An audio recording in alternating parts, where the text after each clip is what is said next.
What's up, everybody? Got a interesting live tonight. One of the interesting things that we're going to discuss is the Nancy Guthrie case. It's been a while since we've touched on that, but in the last few days, I came upon some information that was very interesting to me that could relate to the Nancy Guthrie case, and we'll discuss that and get into that. But I think a lot of you will find it interesting, and we will also talk a little about the Jason Hare situation. He is the police officer that made the podcast about last week. That has he had to resign from being a police chief, and now he's been hired by another agency. And I think we possibly have an update in that as well. And we'll probably discuss a few other things as well. Hope everyone's having a good Monday so far, and I hope you all had a good weekend.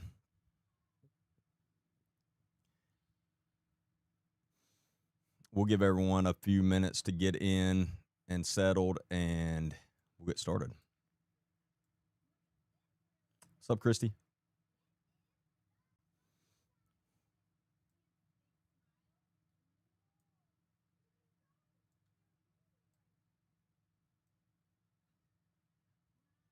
Hey, Tammy, how are you? Carolyn?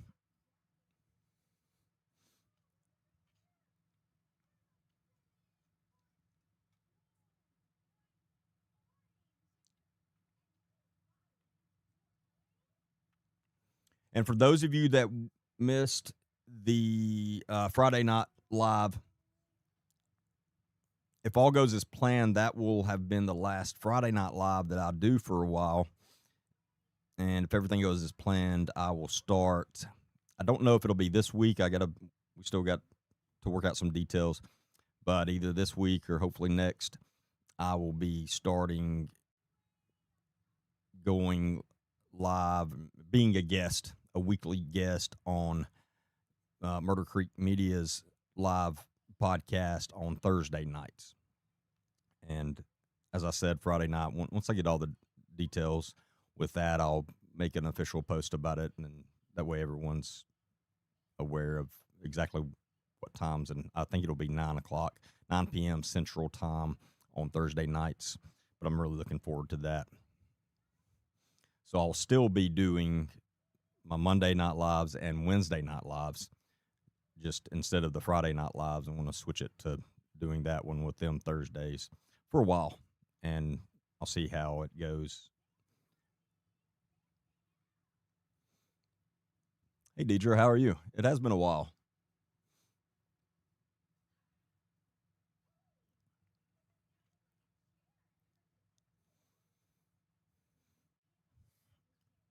So one thing we'll discuss very quickly, the Jason Hare situation. And for those of you not familiar with it, he was the police chief at Cordova Police Department in Walker County, Alabama. And 4 months after he was named to that position, he was caught on camera actually assaulting an 18-year-old female employee of his. We've seen the video numerous times. Show it on the podcast I did about it as well.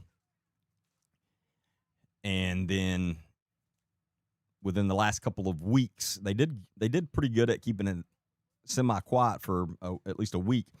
But the city of Oakman, Alabama, which is also in Walker County, Alabama, has hired him, and from what I'm being told, as the assistant chief. And that's just a disgrace. The men should not be able to have a badge anymore, ever. Now, we still are trying to confirm if he is still employed with Oakman. All I can say is, let me bring it up so I'll quote it exactly as she quotes it.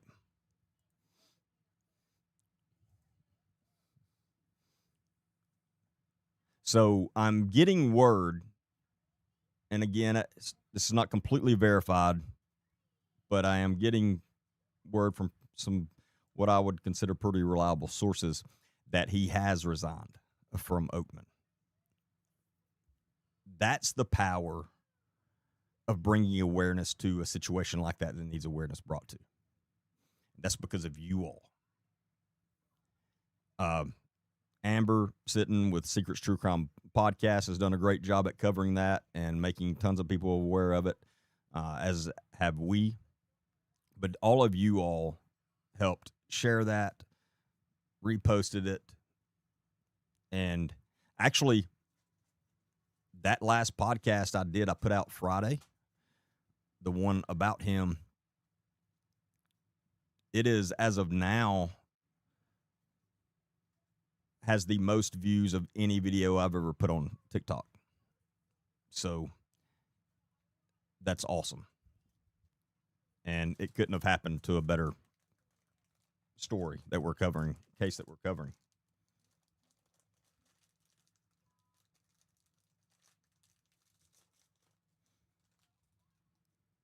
I wish the same thing would happen with the Timothy Vest Benton out of Fayette County, Alabama videos. And I've asked you all to make sure to go watch those. I've done 2 in the past few weeks. Go watch those, share those, repost those out as well. We need the same thing happening to those for them to go really viral as well, so we can get more eyes and bring more heat on everyone that's in charge of Timothy Vest Benton still not being sent back to prison.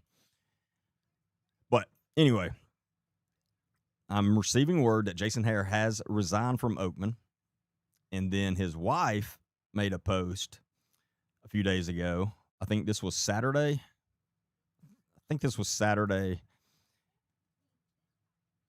It says, "Congratulations, you have accomplished what you set your little heart to do.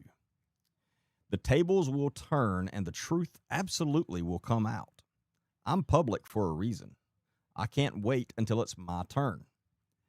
I can only pray about and for you all so much. I'm done praying." Here, I'll show y'all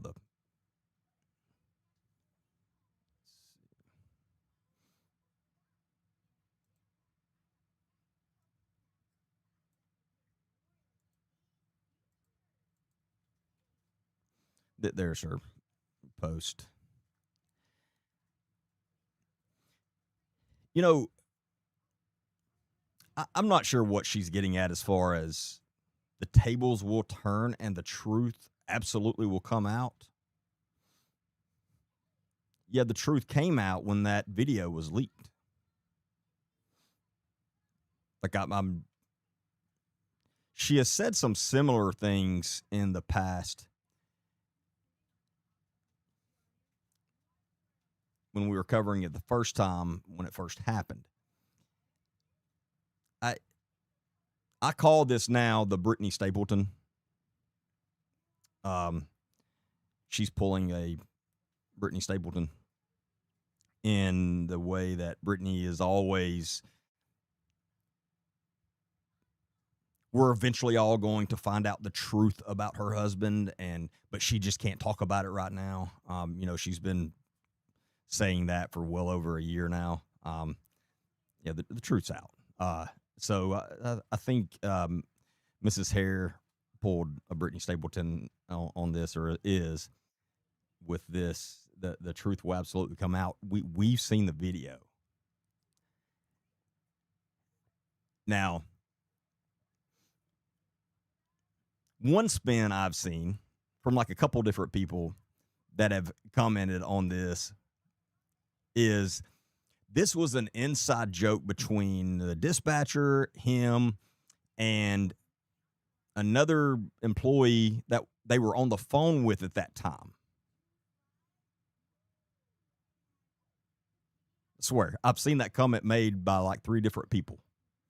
So that's a story either Jason or somebody in his family or somebody around has came up with and is trying to spin. Again, makes absolutely no sense. But I've seen 2 or 3 different people. I think it's at least 3 different people make that comment about that. And then again, here, the truth will come out. I don't understand these people. We saw the truth. This is not one of those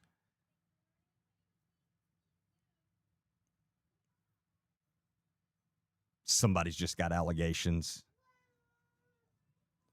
It's not. There's allegations and a couple of witnesses. It's on video, very clear. So, wanted to talk about that right quick. So again, and once I verify for sure that he has resigned, I'll announce that. But it's sounding like he has. Now the next step, we're not finished with it. We have to get APOST, which is the Alabama Peace Officers Standards and Training Commission, which is who is in charge of certifying law enforcement officers in Alabama. We have to get them to pull his certifications. That way he can never be back in law enforcement in Alabama again. That has to happen. Because I guarantee you, if it doesn't, at some point down the road, he's going to try the same stuff. He's going to try to sneak into another agency, and one of these agencies that apparently doesn't care is going to hire him, like Oakman.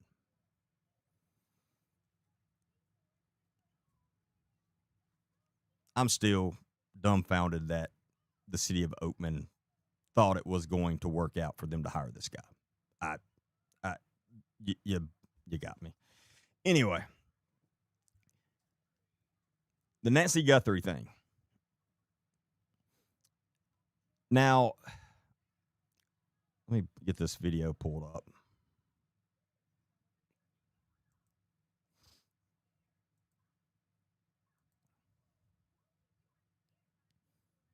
Well, we'll talk about it and pull up a second. I've covered this case a lot back when it was first going on.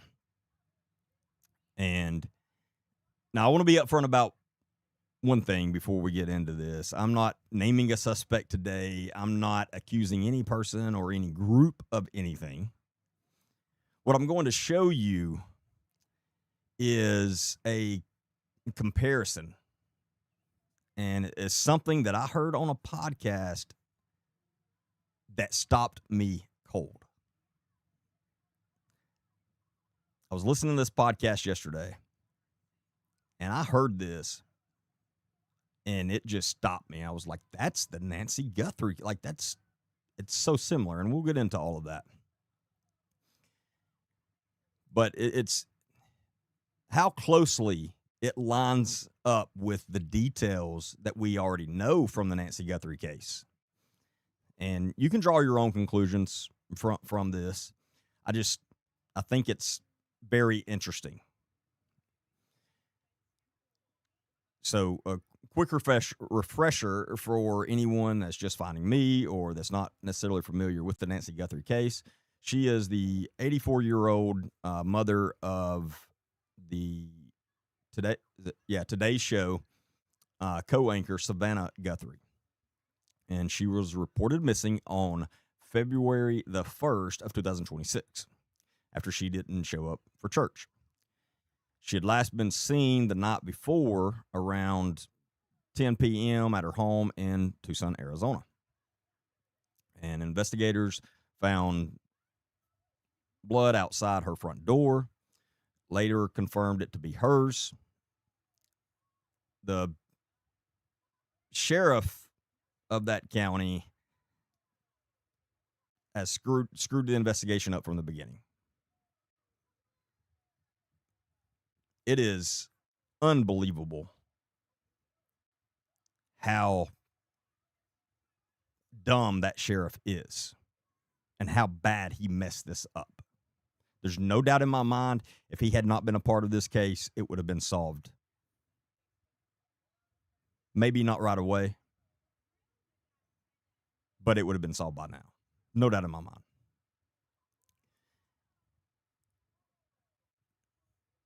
But it was reported that she had been abducted, because that's what it looked like. Then came some ransom notes.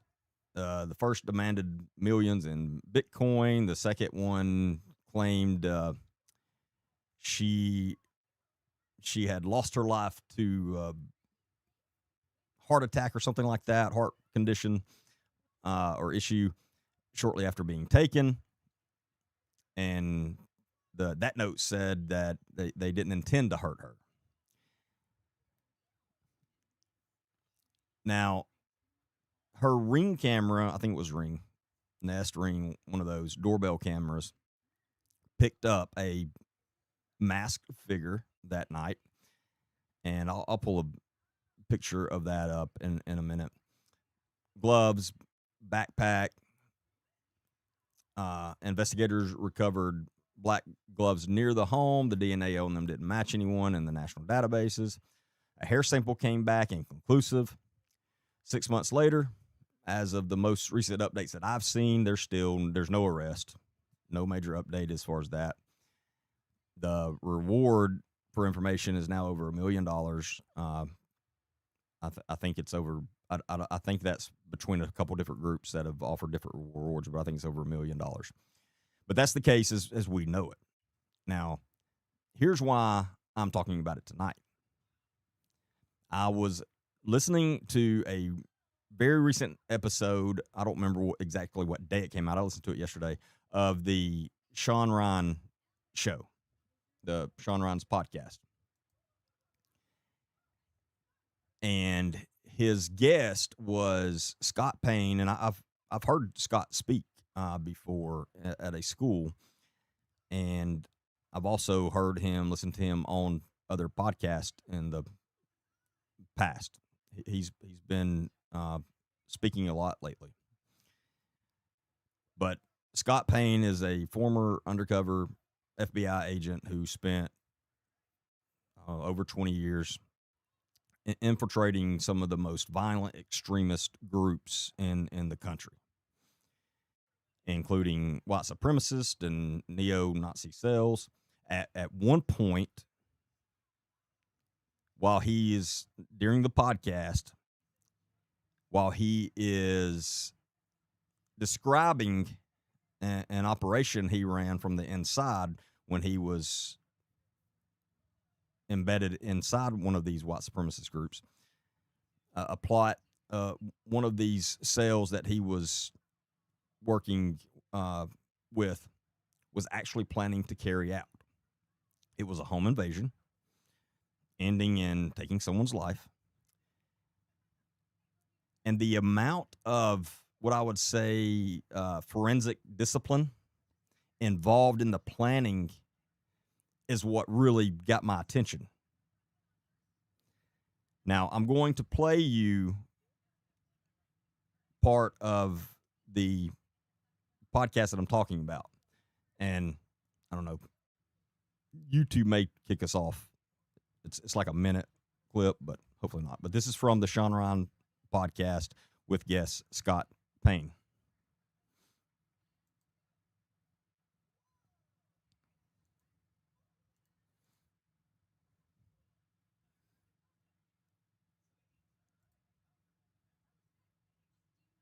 Luke had done research, and the idea was this: we were going to meet at a camping site. We were going to leave all of our electronics, everything there, phone, watches, whatever. Nothing electronic goes with you. Stays at the campsite. We're going to go to a pay-by-the-hour motel. We're going to get in there. We're all going to shower. We're going to take a loofah. We're going to scrub. This is all his advice. This is all his research.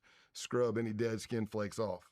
We're going to do like hazmat. We're going to take our pants and we're going to blouse them or put them over our boots and tape them. We're going to tape our gloves to our shirts. He even said to Vaseline facial hair so you don't drop any hair. He had done. Also, I need to preface this by Scott Payne did not say anything about the Nancy Guthrie case. I need to make that clear. He was just talking about this group that he infiltrated and how they did things. And I'm the one, when I started hearing it, like I said, it's very similar. So, but I want to make clear, I I don't want people going around saying that he was claiming this or anything. He did not. Enough research. We were going to have a pick lock. If it didn't work, we're going to kick the door in. There was a bay window that protruded from the house. So far, he's talked about the forensic discipline, as I was calling it, making sure that no DNA was dropped, which appears to be the case in this. Blousing the pants, taping the gloves to the jacket, no skin showing, masked up, describing exactly what we saw in Nancy Guthrie's in that Ring doorbell video. So remember those things. And then a little bit, but it was a great spot to do Overwatch.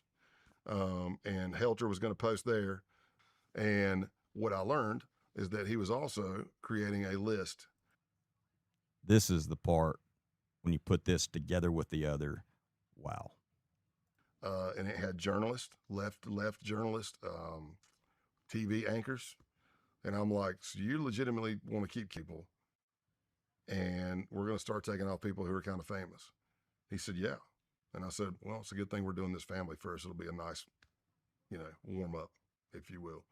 So while all that's going on, you've got other cells being created, like in Michigan, and they're going out and doing stuff. Now that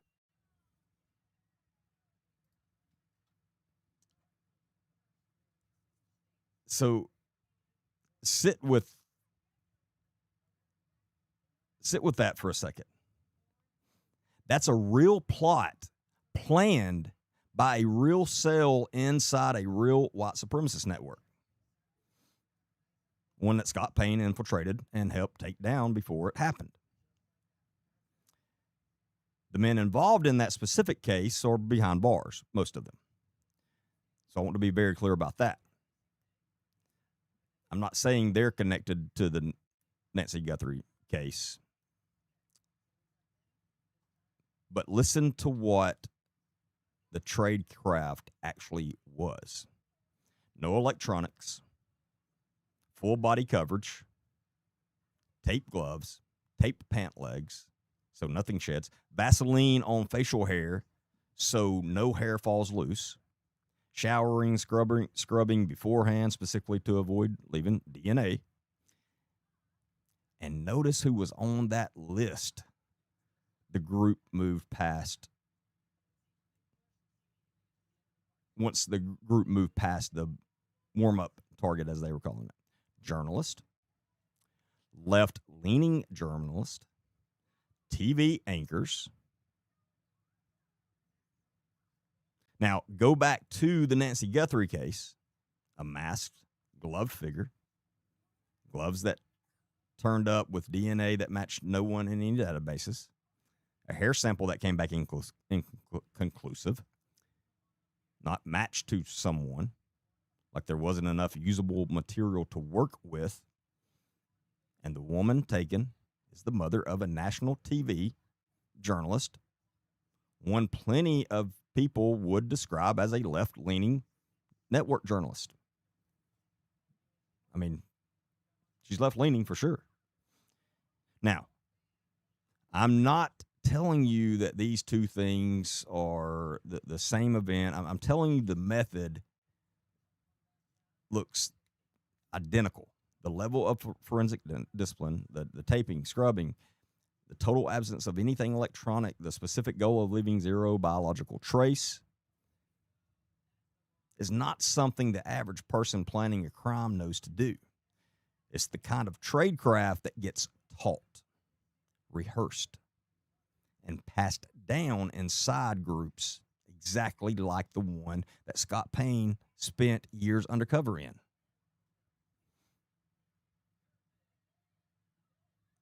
So here's my actual point. Whoever did this to Nancy Guthrie either had that same type of training, that same type of discipline, or access to people that did, And that's not a wild leap. That's what's sitting in the evidence. Now, whether that connects to any specific group, I don't know.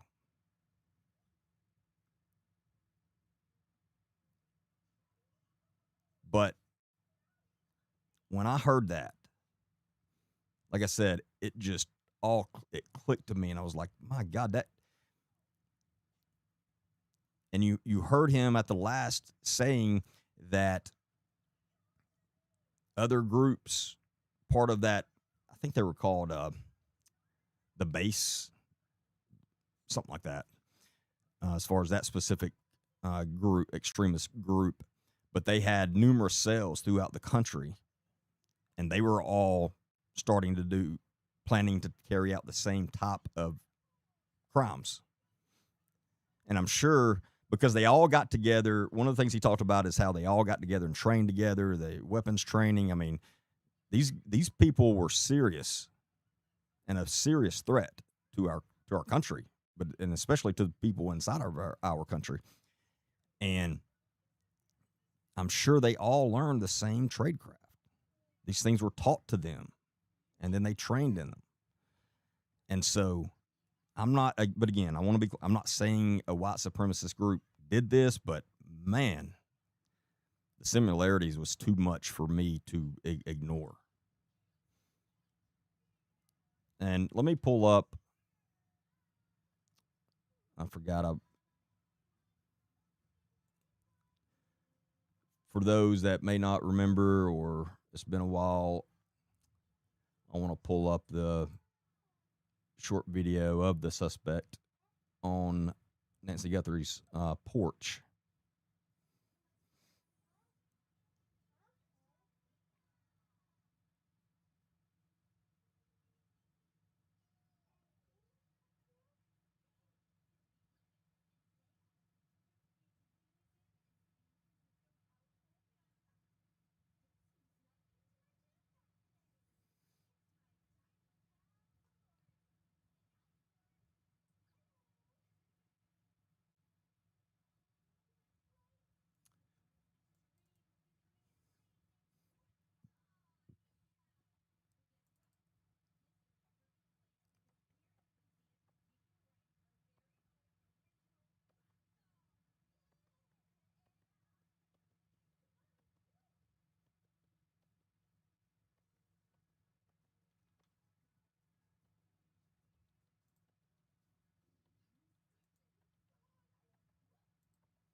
I apologize. I'll find it in a second. It's been so long since I've accessed these files. They're stuffed back in the back here, if that makes sense.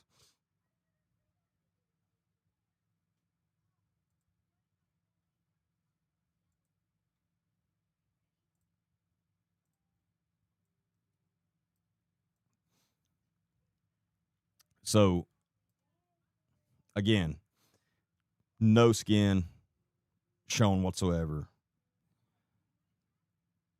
Now, I don't think that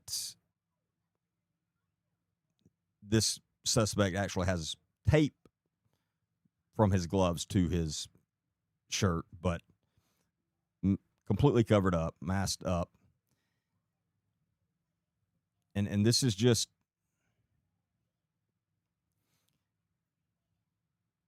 I worked in investigations for quite a few years, and I've never seen this type of suspect show up on video, as far as literally no skin whatsoever, covered like this.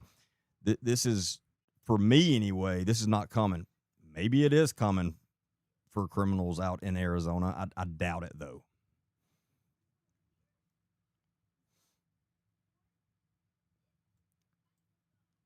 And then let me pull up. I've got a colorized one that we colored with AI. So this is not the colors that the guy was wearing. So don't pay attention to the actual colors. You can just tell the clothing better of how it's all set up with this colorized photo. But these colors are more than likely not correct.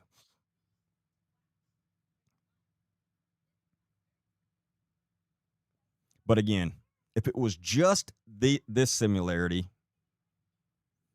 I would have said possible, but not enough for me to even bring up.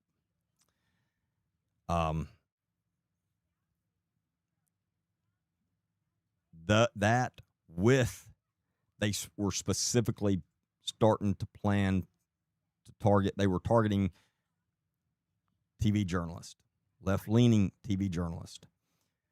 Again, I don't think it's that big of a stretch. It obviously, absolutely may have nothing to do. The two may not have anything to do with each other, but I don't think it's that far of a stretch.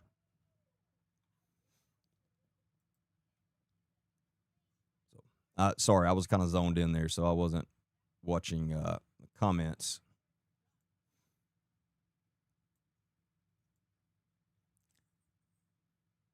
So let me try to get caught up on the comments.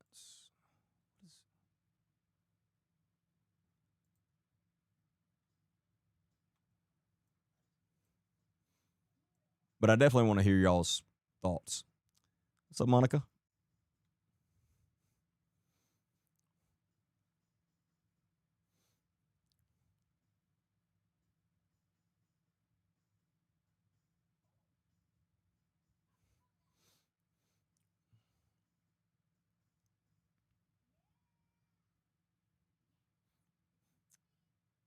Hello, Ann with an E.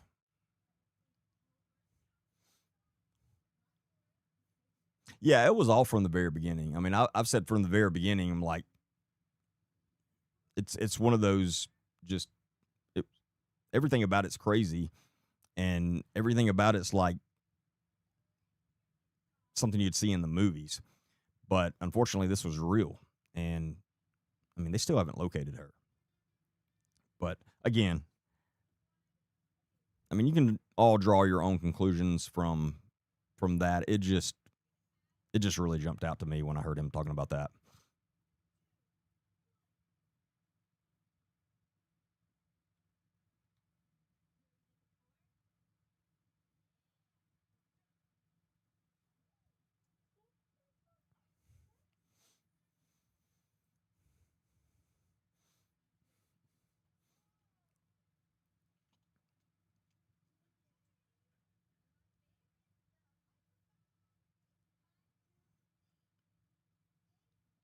You missed the first part because you were pissing people off.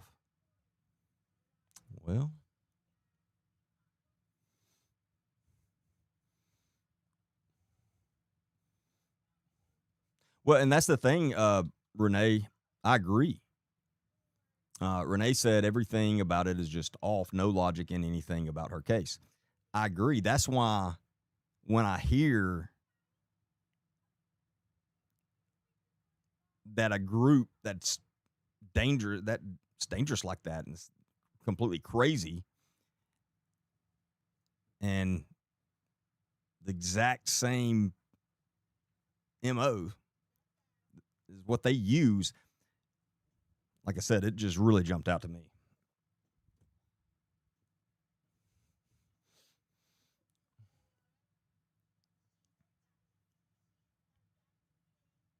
Oh, no doubt, Deidre. Deidre said if the FBI could have started the case from the beginning, it would have been solved by now. There's no doubt in my mind about that. The sheriff out there is who screwed up everything. He and then he kept lying about it. He was acting like that he and the FBI were getting along, and that was not true at all. I mean, the guy's a complete freaking idiot.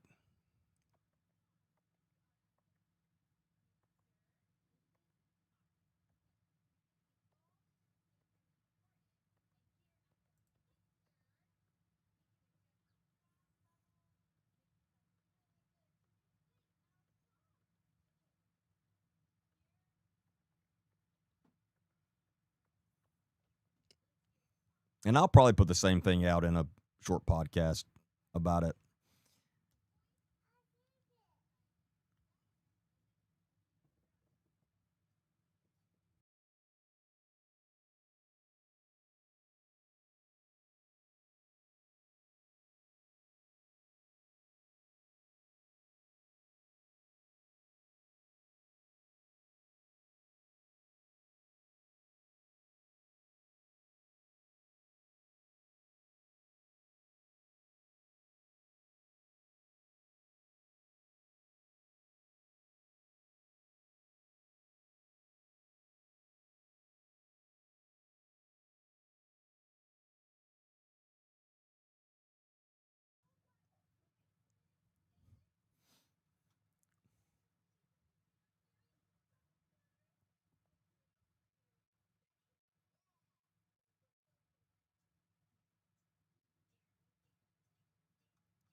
Sorry, I'm pulling dad duty tonight, and so I may have to take some frequent breaks.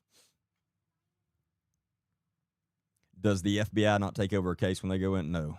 Unfortunately, that's not how it happens. It's not like you see in the movies and TV.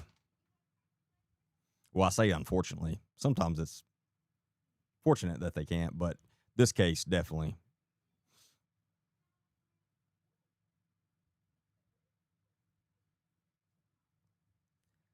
Then is the part of their goal.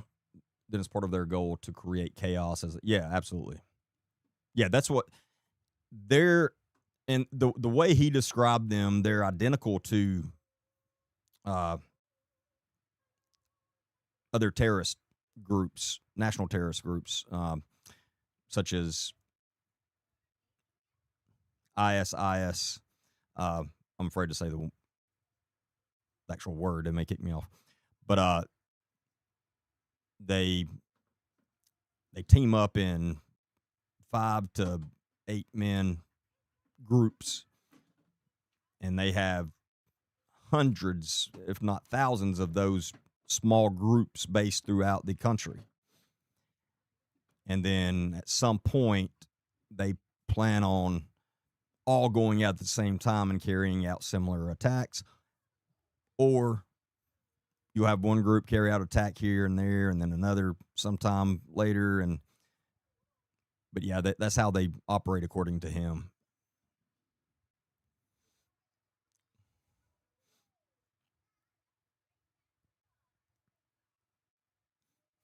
Guthrie and JonBenet Ramsey cases never made sense.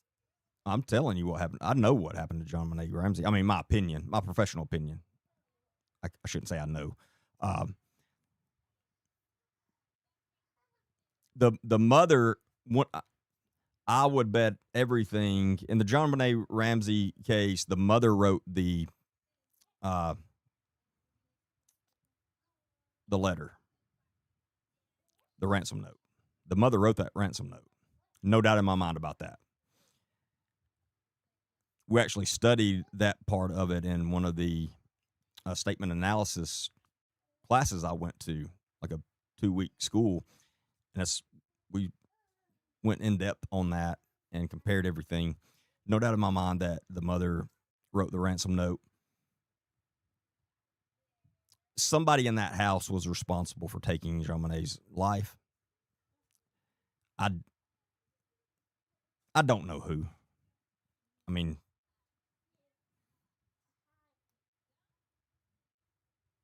I think that the people that think the brother did it, I think that makes some sense.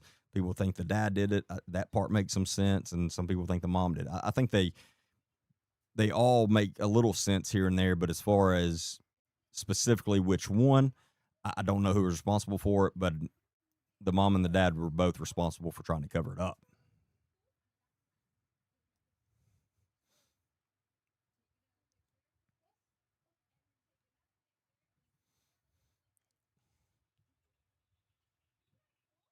Probably the SPLC, Planet, that's the Southern Poverty Law Center, planning all that to try to make it look political. That, and we're going to discuss that one night during a live. I kept meaning to do that a while back when that news first came out about the SPLC. But that's crazy. My God, crazy what they were doing. Um, and sad. That's an organization that could actually do a lot of good, but they got infiltrated. They got infiltrated by far leftists that really, I mean, they destroyed that organization.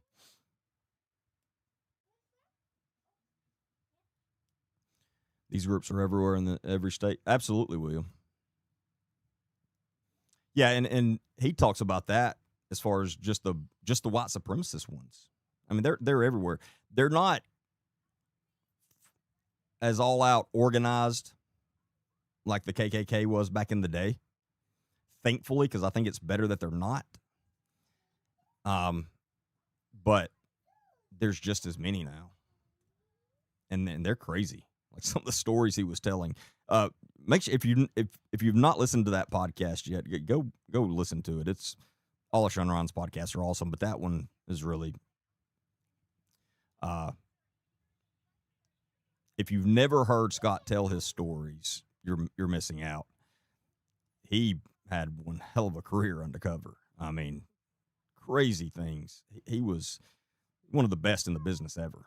I mean, he's been known for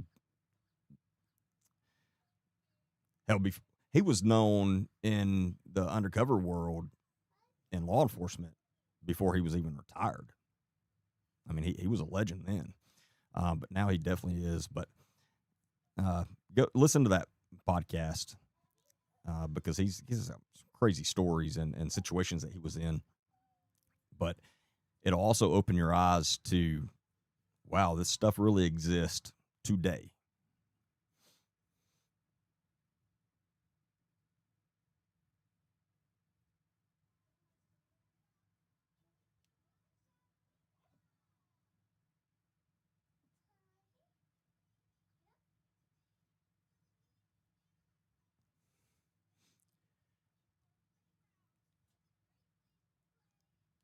What are you talking about, Tracy?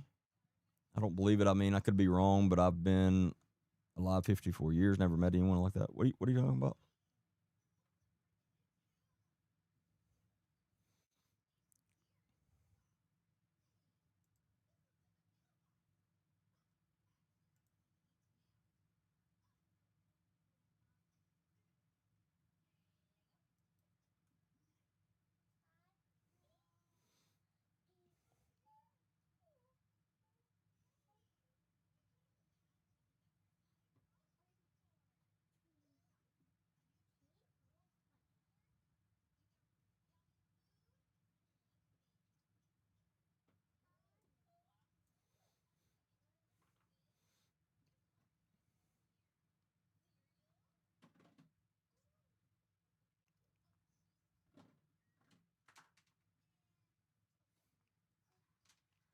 You're saying you don't believe there's white supremacist groups?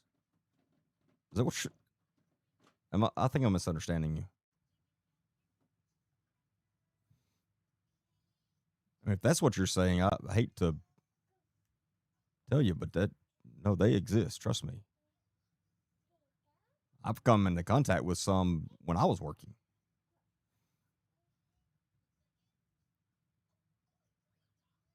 They 100% exist. Very heavily in the prison system. I mean, very heavily. Uh, but outside of the prison system too. I mean,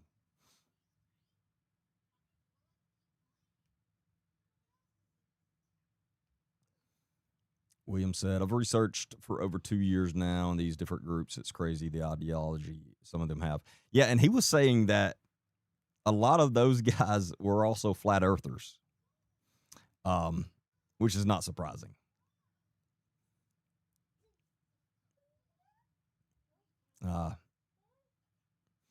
Not surprising. These are not the most bright people that you'll come into contact with, obviously, which makes them more dangerous, by the way.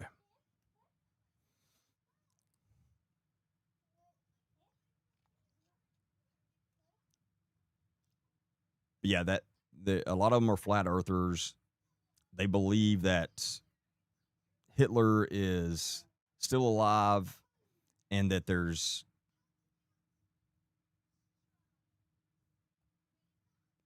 like a underworld, pretty much like literal underworld, like deep in the ground of the earth, and that's where Hitler is, and all kinds of weird, crazy stuff.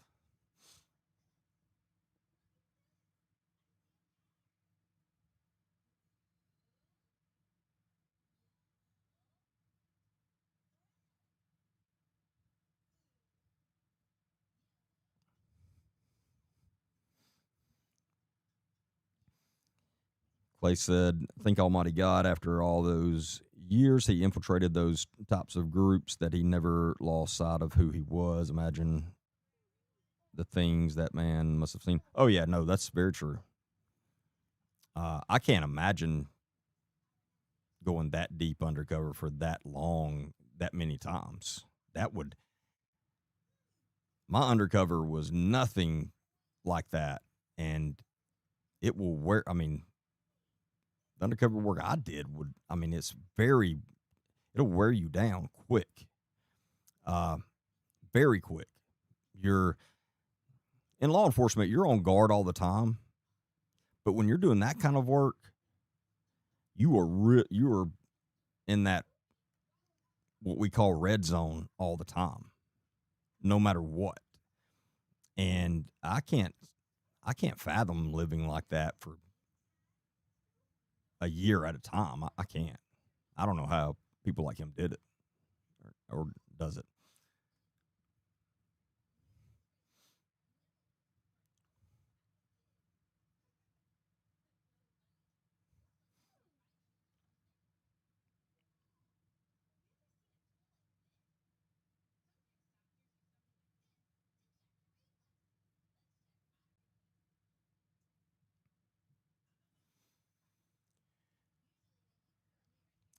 Did I see your message about the Clancy case? I've had so many people message me about it. I don't know if I've necessarily seen yours. Um, Now I have. So about the Clancy case, I have been able to dig into it a little bit. Now there's still a lot that I have to dig into on that. So please don't mistake me for an expert in all the details of that case. Um, that is far from the truth right now. That I will get there because there's so many people asking me about it. What I will say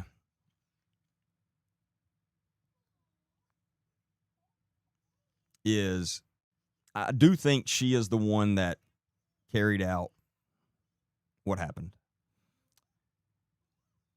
I don't think she purposely did it. I think she was failed by many, many people, including healthcare system and her family system. And I think she was failed by a lot of people. And she had all the warning signs that you could ever ask for, and no one ever stepped in to help. And that's sad. I do not believe that she is some evil woman that just wanted to go and take her kids' lives. I don't think that at all. I don't think her husband did it, but from what I've listened to and seen so far about him, he was a horrible husband. Horrible. And that's an understatement. Complete piece of shit.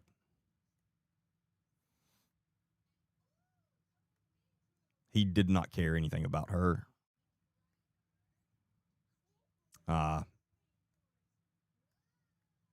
There's a lot I could say about him.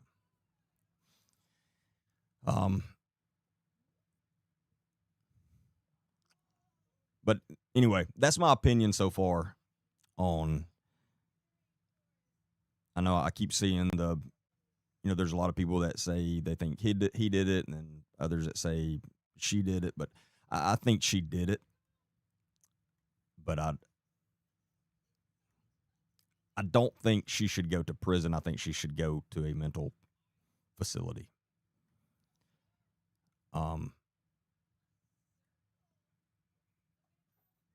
I mean, think about what else she was already dealing with mentally. Look what that did. Now, her knowing what she did on top of that, like I mean, I don't know. I mean, I'm definitely not saying that she should be out on the streets. Don't get me wrong, but I do think this was an incident that 100% could have been prevented. And one thing I hope it does is I hope this starts a lot of conversations, which I think it is, and brings more attention to mothers that are going through those. I don't want to be rude or sound insensitive. I guess I'll call them problems. After birth, there's quite a few that happens to, and it's at no fault of their own.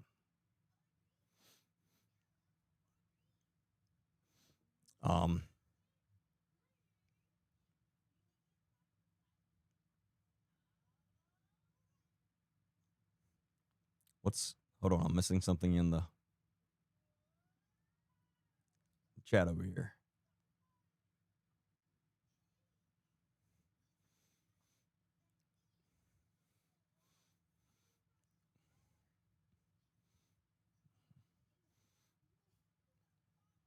Adrian, that's possible. I wouldn't. I mean, that wouldn't surprise me. I'm not saying that's my opinion right now, but it wouldn't surprise me if that's true. Adrian said I think he was giving her more meds than she was prescribed. Yeah, it's definitely possible. I don't see this John Stewart's comment that y'all are all talking about.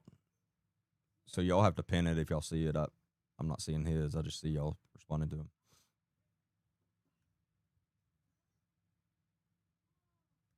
Postpartum is a good word. Well, postpartum is every mother that just gave birth. I mean, I guess you can call it postpartum depression. I think that's what they call it. But again, it's at no fault of the mothers that go through it. And, I don't know what the fix is, but there needs to be a lot more attention brought to it, and there needs to be more resources for mothers.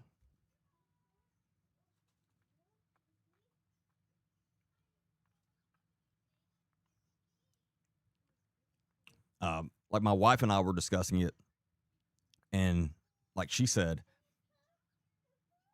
we have almost 3-year-old, and every appointment that she's gone back to her doctor, they've never once.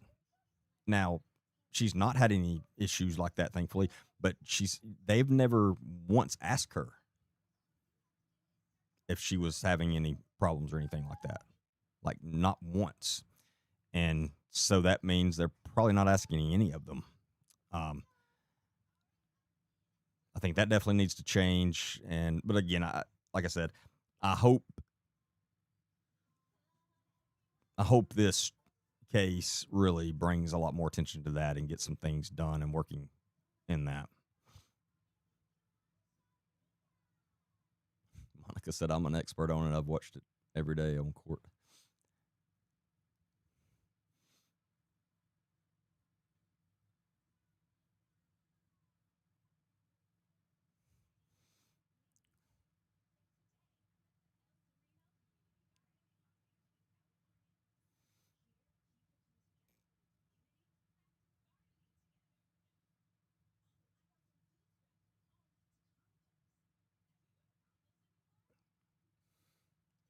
Well, and yeah, let the jury decide it. Here's the thing. And I didn't realize, because again, when I told y'all last week or week before that I knew nothing about the case, I mean, that was the truth. I knew nothing about it. I thought she was on trial. I thought this was a trial. And then I start looking into it. I'm like, no, she's already pled guilty. This is not a trial. This is a sentencing. I guess you'd call it trial, sentencing trial. I would call it a hearing, but I don't know technically what they call it. But this is just to determine your sentencing. I think there's a lot of people that don't realize that, because a lot of comments I see, I don't think they realize that.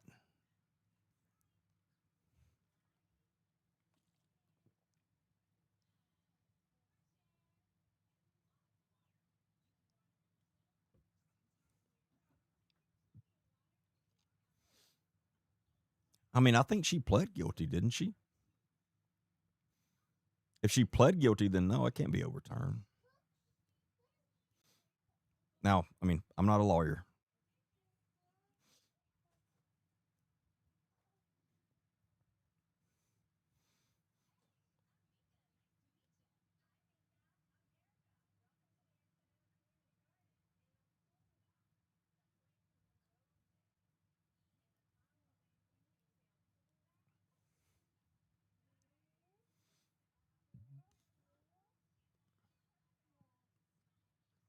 Insurance has a lot to do with mental issues, or insurance has a lot to do with all. Insurance is the reason our healthcare system is in such disarray. I mean, when you really sit back and realize what doctors are now, there's no doctor that works for insurance anyway. And this is not a hit to doctors. I mean, I get it. That's what they have to do to get paid. And I mean, they can't do the job without getting paid. But doctors are not sitting you down and trying to find out the core cause of any issues with you. That's not what they're there for at all. And if you will ask any family doctor, doc in the box, whatever, and they're honest with you, they will tell you they go into a room with the patient, and the only thing on their mind is, what meds can I prescribe them and move them on? That's what they do. That's not how it's supposed to be. It's not how it should be. But Big Pharma has completely taken over healthcare, and Big Pharma owns insurance. They're all in cahoots together. No secret about that. But the insurance system needs to be completely overhauled. Completely. And I don't see that happening anytime soon. As long as Big Pharma can get in our politicians' pockets, it's not going to happen.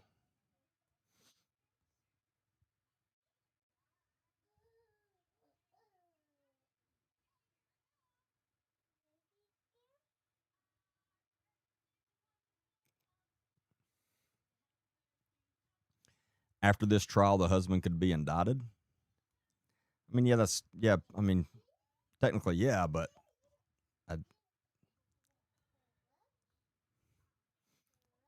that would be a hard sell to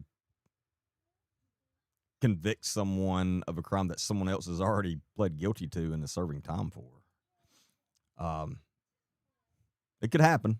I'm not saying it couldn't happen. It definitely could, but I don't see that happening.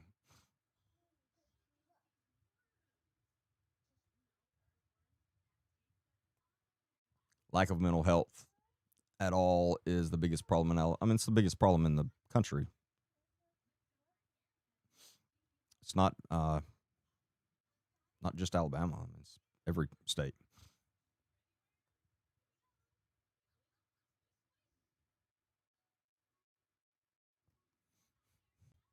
10 to 15, most doctors are given 10 to 15 minutes to address things.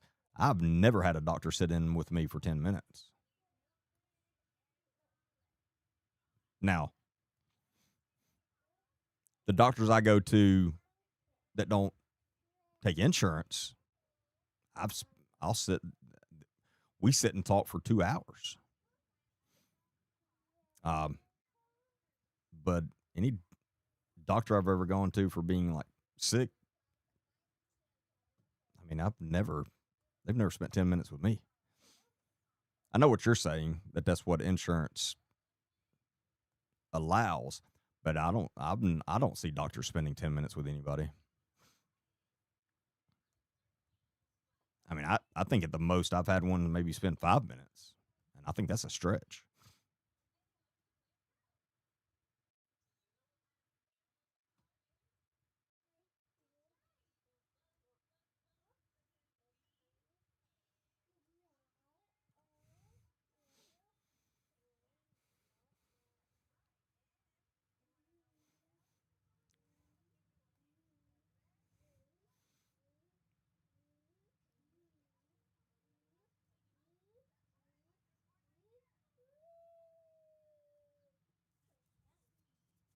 But, and again, I'm not putting the blame on the doctors themselves. I mean, they don't have a choice. I get that. Um, it's the system, and the system's problems are because of big pharma and insurance, and they're one and the same in the grand scheme of things.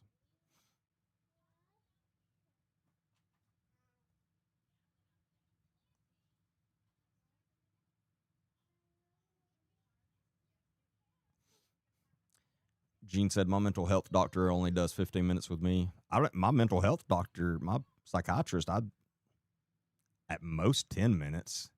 Uh, they spend a little more time with me than just a regular doctor when I'm sick or something. But I mean, still, I wouldn't. I don't know that I've ever sat there more than 10 minutes with my psychiatrist. And like I see them once every three. I think it's 3 months, and it's again at most of the time 5 minutes.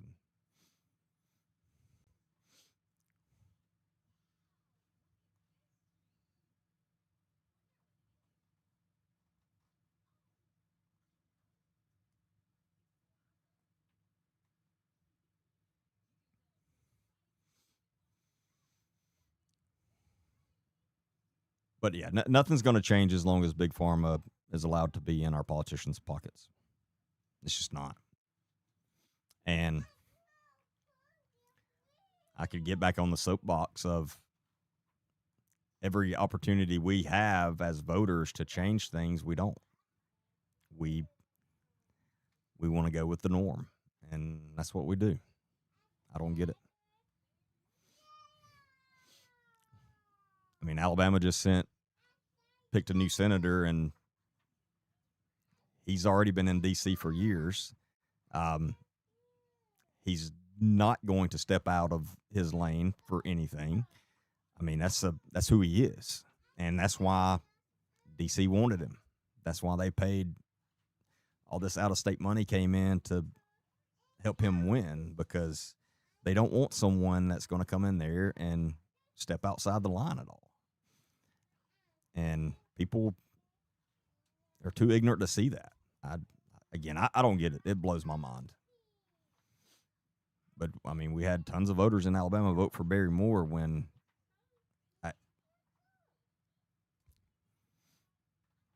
it's like, are you expecting anything different to happen? I hope not, because it's not.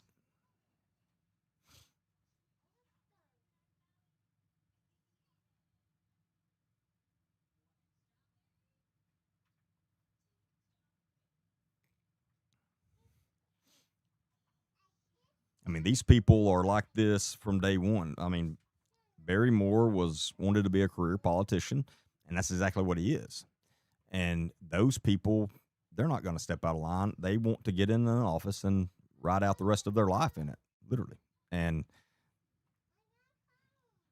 have a good time with all the perks.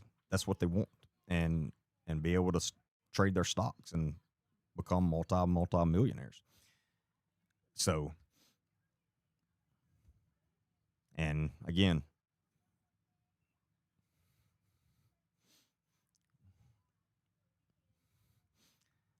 but Hudson has never been in those shoes either. But why wouldn't you take a chance? Because you know Barry Moore's not going to be different. I mean, but again, you have all these people screaming about and I'm not going to get all back into this soapbox, but you have all these people screaming about the Epstein files and child predators. Alabama had a chance to put a man that literally fights and goes after child predators every single day. He's dedicated his life to it. And we wouldn't send him to D.C. We sent Mr. Joe White guy that wears a bow tie. I don't think he really wears a bow tie, but I put all those people in the same category.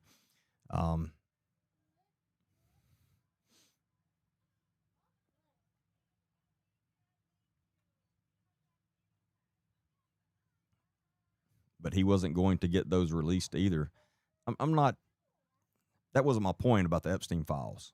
I'm saying people are screaming about the Epstein files, acting like they care about child predators. They don't care about child predators. They've turned the Epstein files into a political thing. That's why people were screaming about it. Again, if that many people truly cared about child predators, there would be changes. And we would stop sending the same people to D.C. But they don't. I mean, that's just the fact.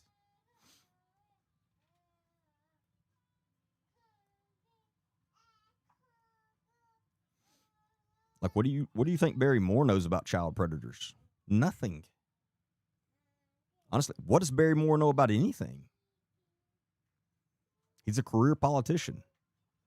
I'm tired of the career politicians, and that's who we keep voting in.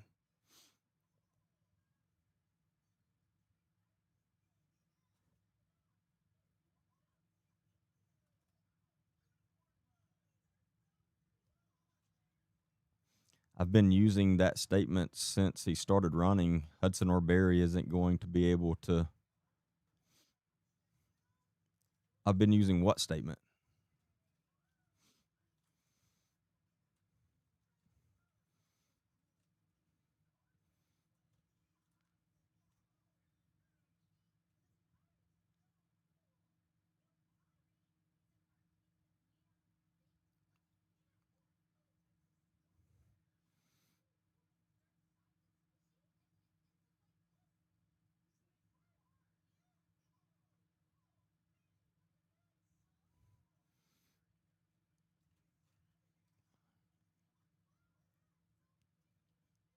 But the child predator stuff's in the same category as all these back the blue people. Especially in the state of Alabama, you have all these people. I support the police. I support the police. And I asked them, when's the last time you went to a city council meeting or a county commission meeting and demanded better pay for your officers and deputies? Well, never. You don't care about the police. Trust me, you don't. If you did, you would actually be trying to do something for them. You don't care about the police. It's something you like to say. It's the thing to say in certain places and states. But you don't truly care about the police. Trust me, you don't.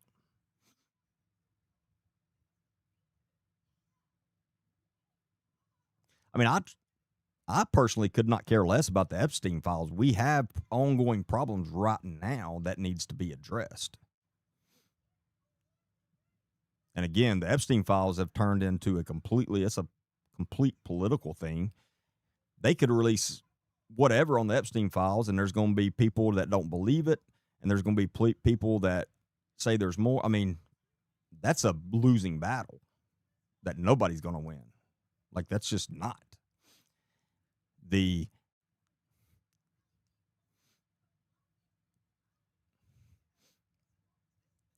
So Real Nilla Slink, I think, sir. When's the last time you went to your city council meeting or county commission meeting and demanded better pay for your local officers?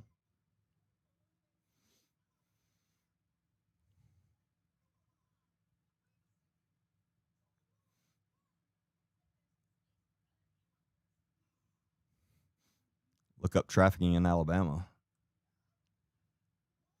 It's a problem. I mean, that was my job for a long time. I investigated large drug organizations and criminal organizations.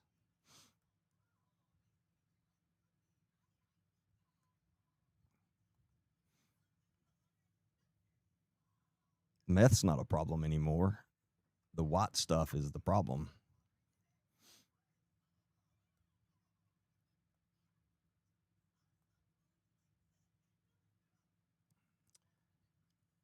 Fent is the problem.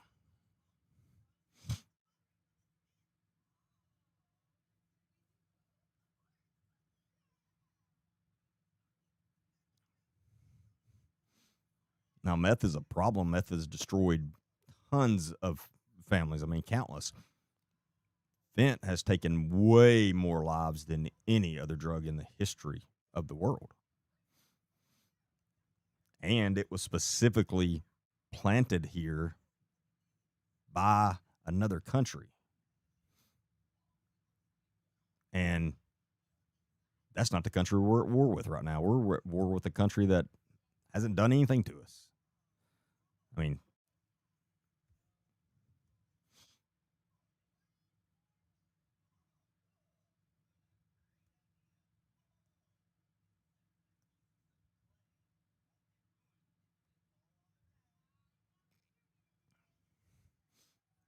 now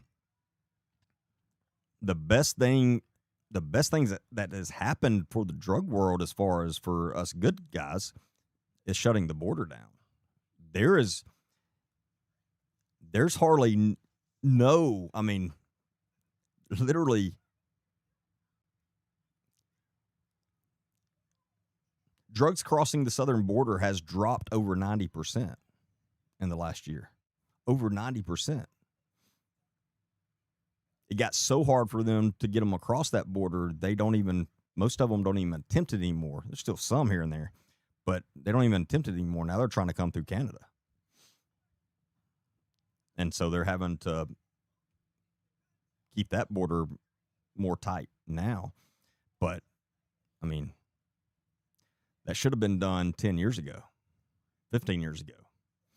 If it would have been, we would not be in the crisis we're in.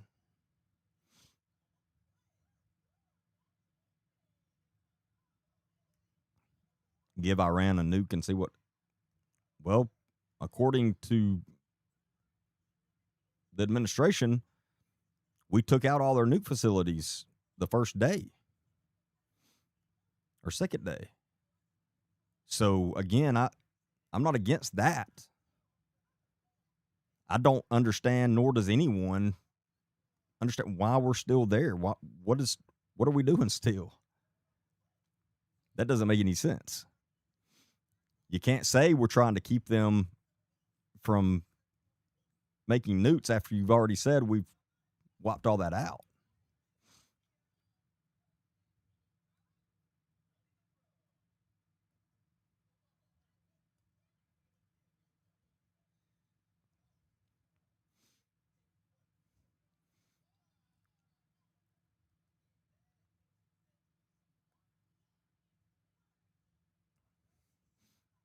And by the way, for those that are maybe new here, like I'm a Republican. I've been a registered Republican my entire adult life.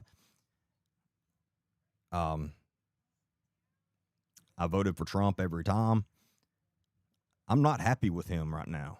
And anyone that is still 100% behind him, you're as delusional as all the anti-Trumpers. That's just the fact. If you're still 100% behind him, you're just like them, just don't to the other extreme. And you should be neither one of those. You should just look at it with common sense and go, okay, I like what he does here. I like what he did here. Right now, Trump, why in the hell are we in a war with Iran?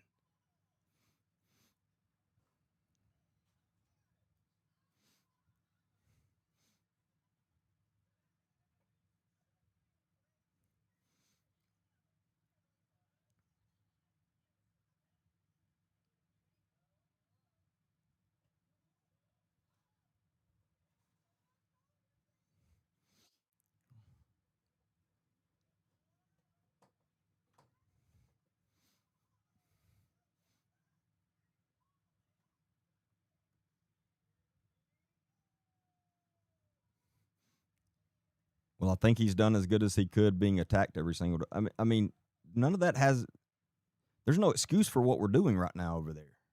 And any person in his administration that has said anything about it, he kicks out. I mean, look what they did to Thomas Massey.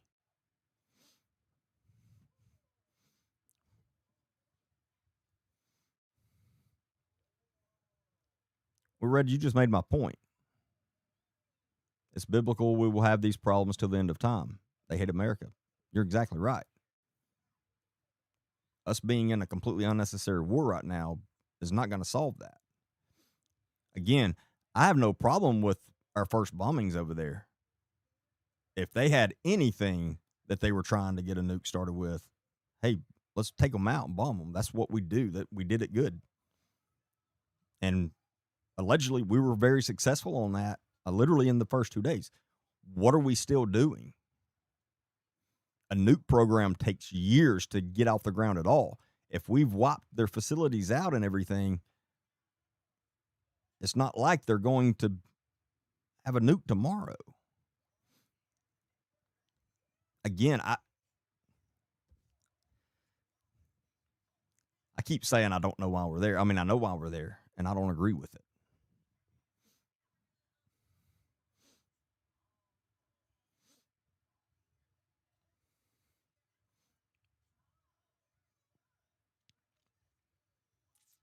We're fighting Israel's battle. And that's not our place. It's not our place to do. When I started digging into everything, the amount of money we're giving Israel, everything we're paying for them, you realize the United States is paying for every Israeli higher education, every single one.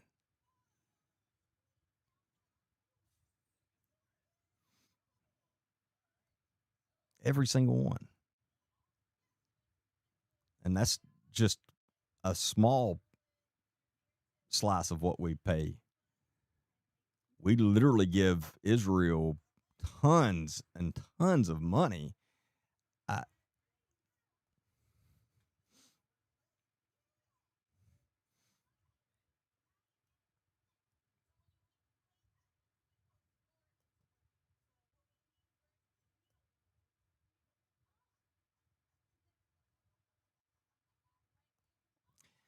I mean, I don't agree with you, Red. I understand what that view looks like. That's not my view of what the Bible says about. I don't think the Bible literally meant the country Israel, no matter who's there and who's in charge. I mean, think about that. And that's what changed my mind on it. And I'm not dogging the people that feel like that. I get that. I had the exact same thoughts, feelings, whatever, for years. And when I really started digging into it and then thinking about it, it's like, yes, like Melody said, Israel is people, not a place. I mean, if Israel turned, and this could definitely happen at any time, Israel could turn into an all-out communist country. That could happen. Are y'all still going to say we should back them no matter what?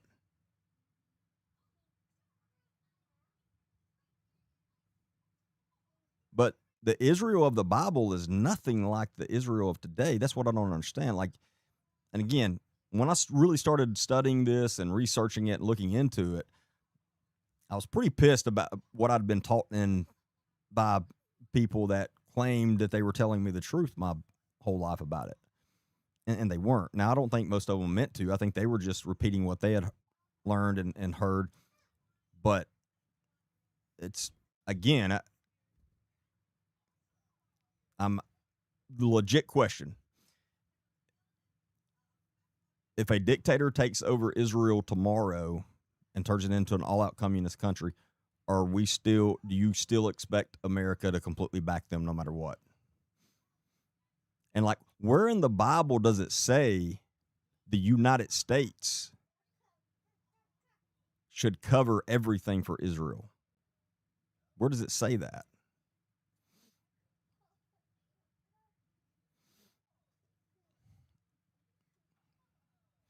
You know who keeps that biblical story going? I'll give you one guess.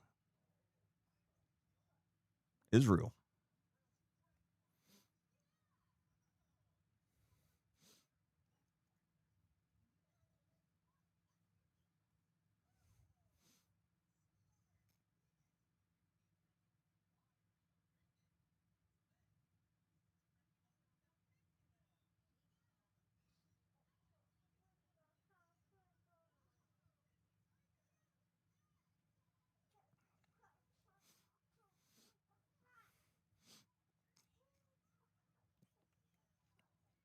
But again, just the mere fact of the Israel of the Bible is nothing like the Israel of today. It's impossible for me to agree that they're the same thing. They're not. And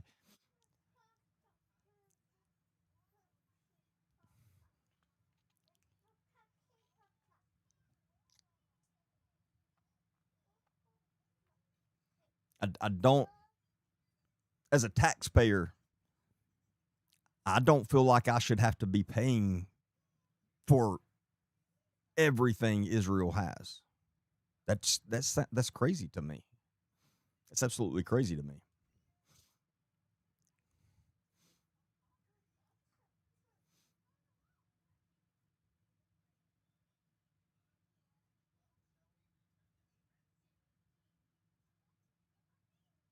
Now, I'm not implying that Israelis are evil people or nothing like that. I'm not saying that. I'm not talking about the citizens of Israel or anything. But I'm saying there's some underlying reason that the United States is literally supporting that country completely. And I don't think we should have to support that country no matter what. I think that's crazy. I think that's a crazy logic. And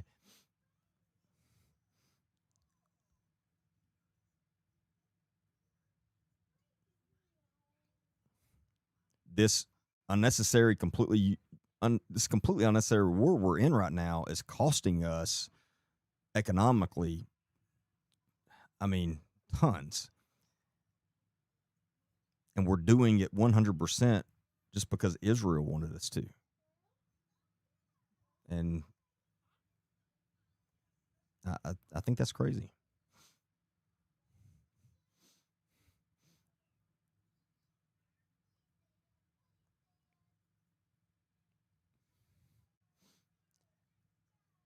So I don't agree with the Bible. When did I say anything like that? That's Are you listening to what I'm actually saying?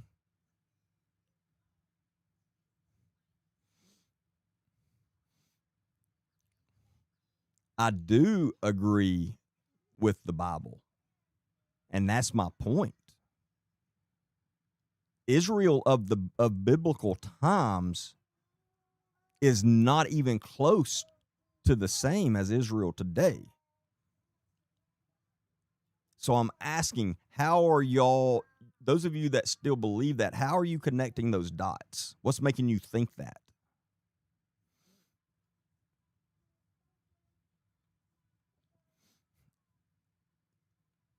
So now you say, best believe they will always win. It doesn't matter who backs them. They will never lose. Then why are you so worried about us backing them?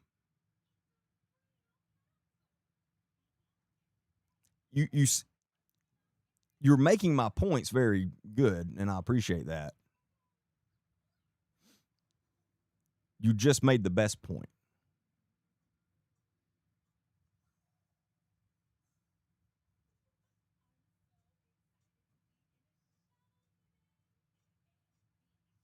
If you truly believe that they're going to win no matter what, why do we need to back them? We don't. Israel should not be our responsibility. We should be our responsibility. We have major issues in our country that we could be fixing and working on, but tons of our money is going to Israel.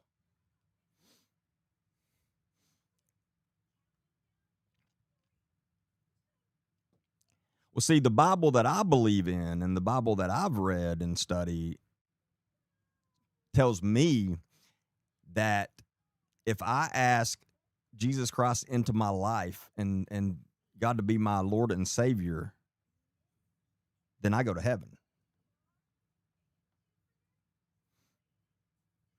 My Bible doesn't say, unless if you don't support Israel. That's what you're saying.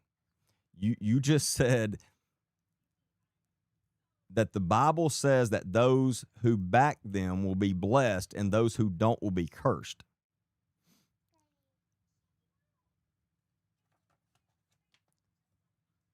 So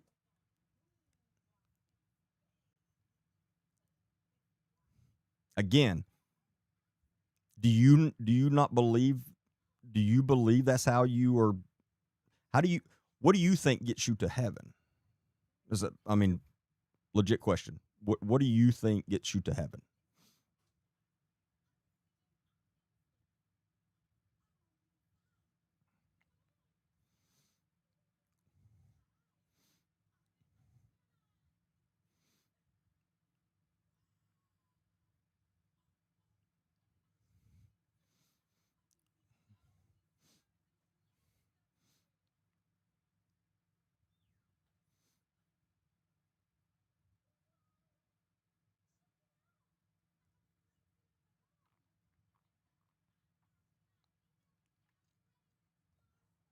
Okay, I agree with you. And please don't tell me to read the Bible. I have a true relationship with Jesus. Okay, so what did you mean by were you not implying that if we don't support Israel that we will be cursed? 'Cause I'm pretty sure that's what you were implying.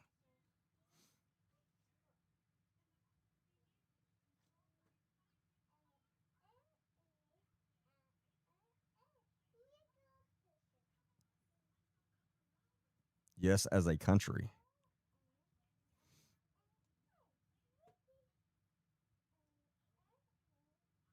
Okay, I'm going to move on. You've been brainwashed just like I was for years, and I mean, it is what it is. But if you will, and again, I'm telling, if you will truly research it and dig into it, you won't feel that way, and you will understand.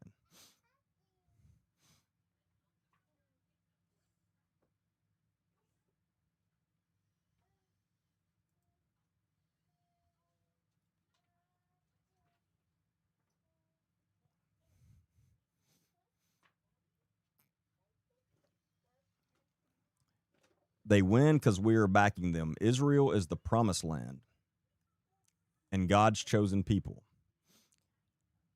Again, I agree with you that it's God's chosen people, not the land, not the country. And that's why Israel has us as an ally to help prevent said dictator from taking over. I hate to tell you this, the United States has absolutely nothing to do with who is the president of Israel. Israel's very strict on that, actually. They have very strict rules on that stuff.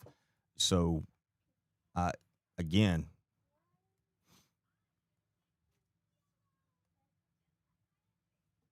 right now,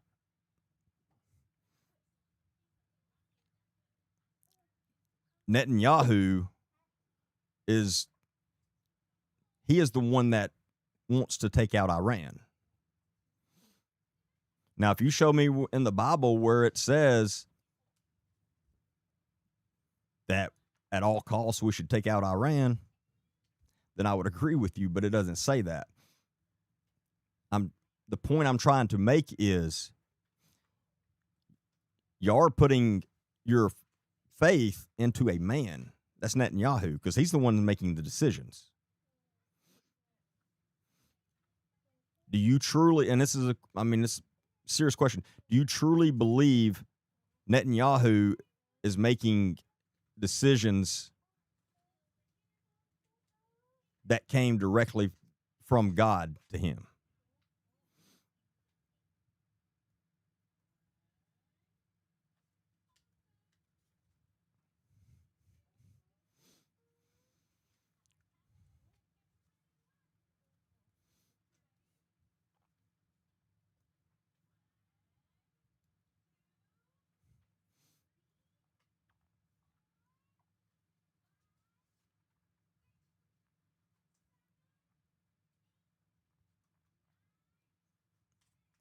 And you don't. That's my point. We're not fighting Israel's war. We're fighting Netanyahu's war.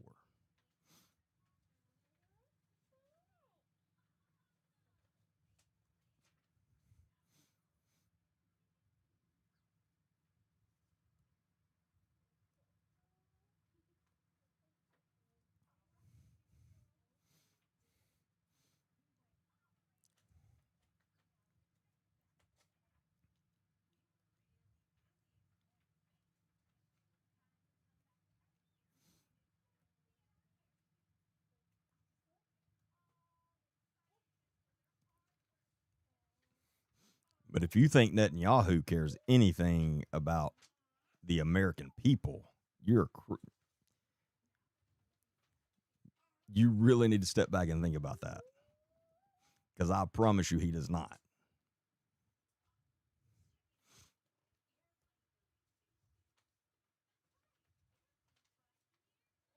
Real Nilla Slink, this is what my lives are about.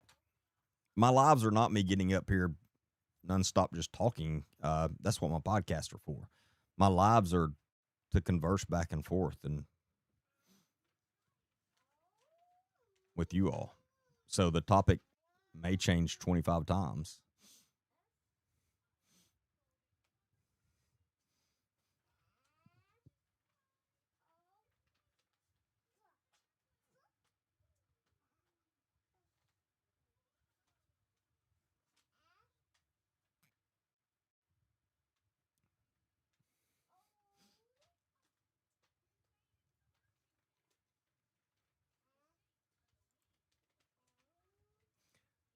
I want to show y'all this, and then we will move on to something else.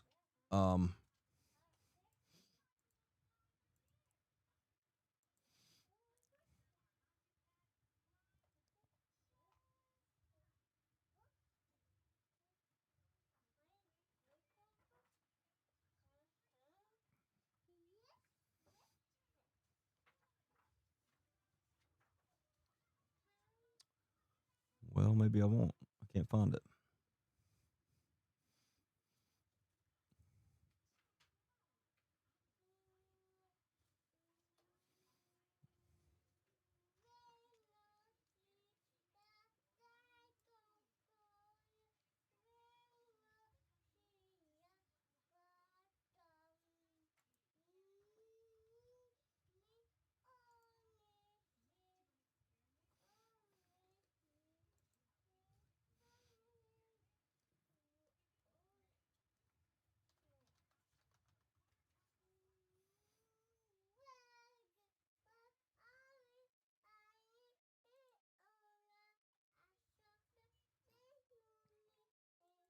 Oh, back to, sorry, switching gears again. Oh, can y'all hear her? She loves to sing.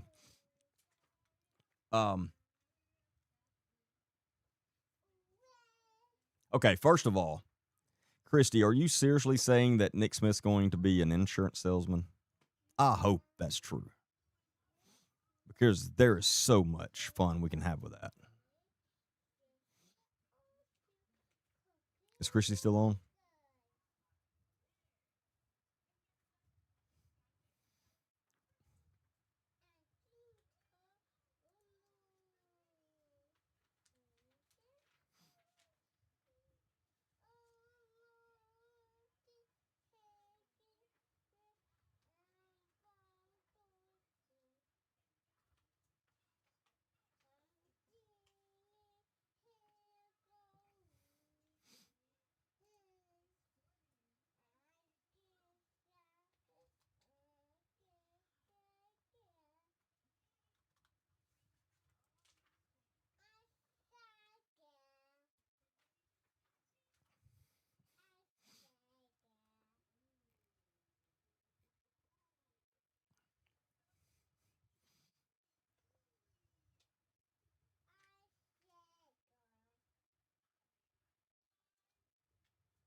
kind of insurance, fraud insurance.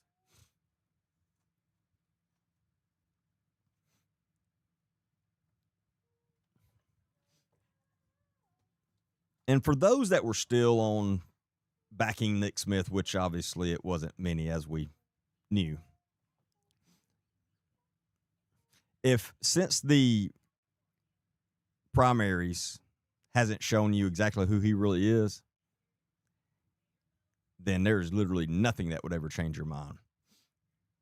Y'all realize this man has literally almost completely quit working since the primary?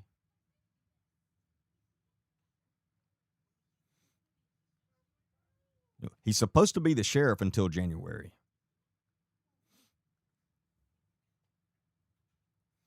Let me show y'all some examples.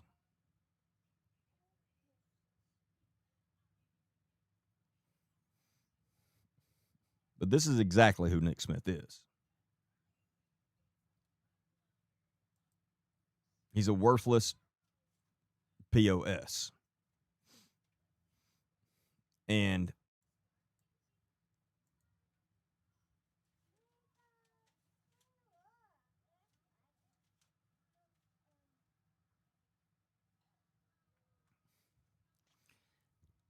he just, here, I'll pull it up.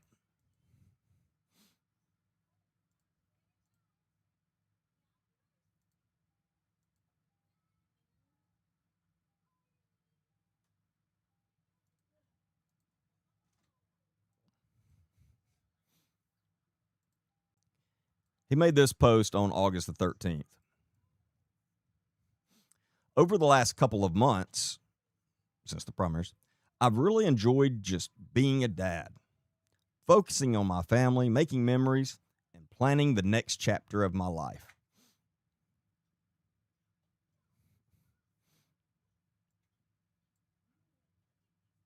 Not, I've still been sheriff.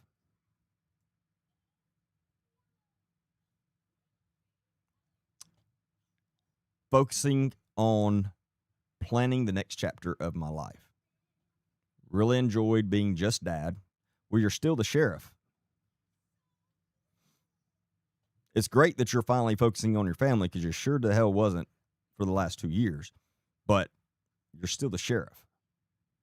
But he literally talks like he's not anymore. I don't know how often he's in the office. I've heard it's a rarity. I don't know how true that is. But according to his post, that sounds like it's probably the truth. And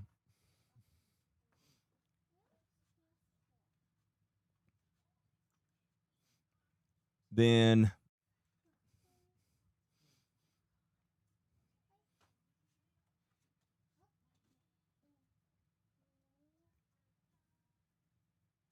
well, that was the main one.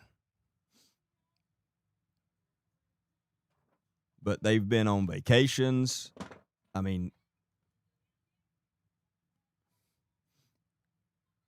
he lost the primary and then literally just quit being sheriff.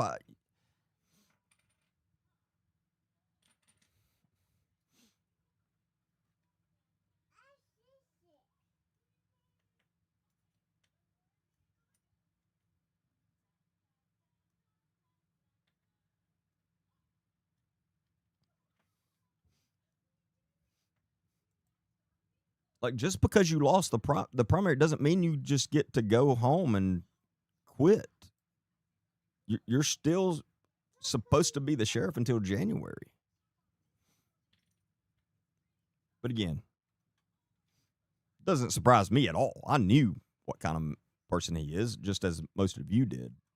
But there were still some that didn't.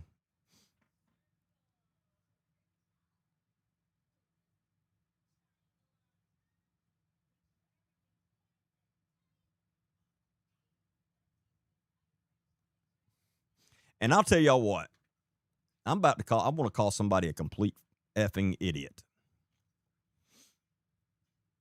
He's gotten on my last nerve. And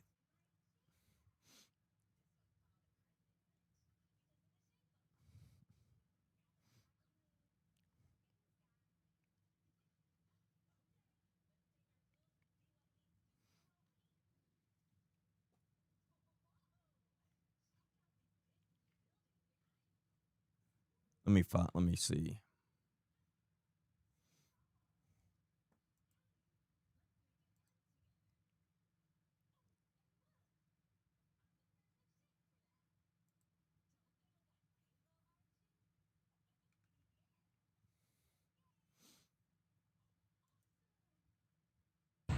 So, hey, All right, his name on TikTok is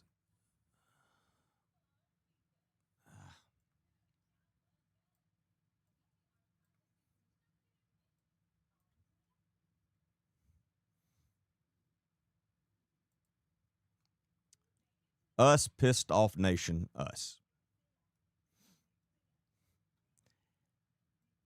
When I first started podcasting, he would come on my lives, cool dude. We would have good discussions. He would share my stuff with all of his followers, whatever. We had good discussions.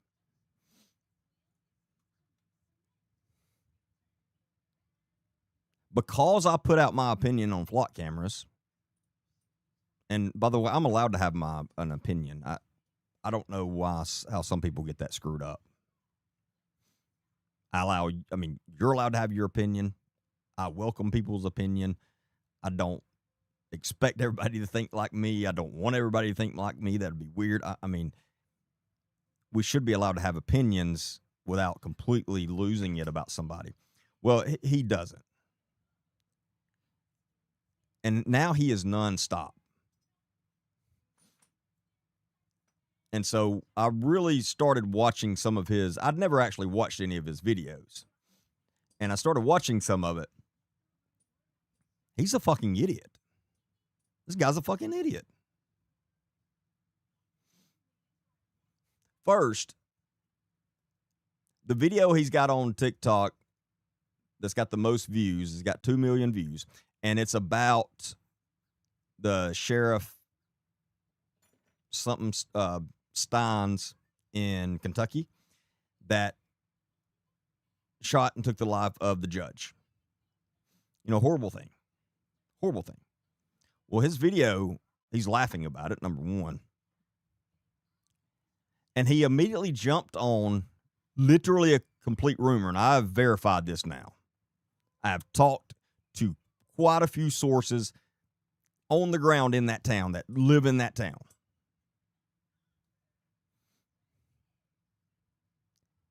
When that incident first happened, someone, and nobody in the town knows where it came from, somebody online started a rumor that he did it because the judge was having an inappropriate relationship with the sheriff's daughter.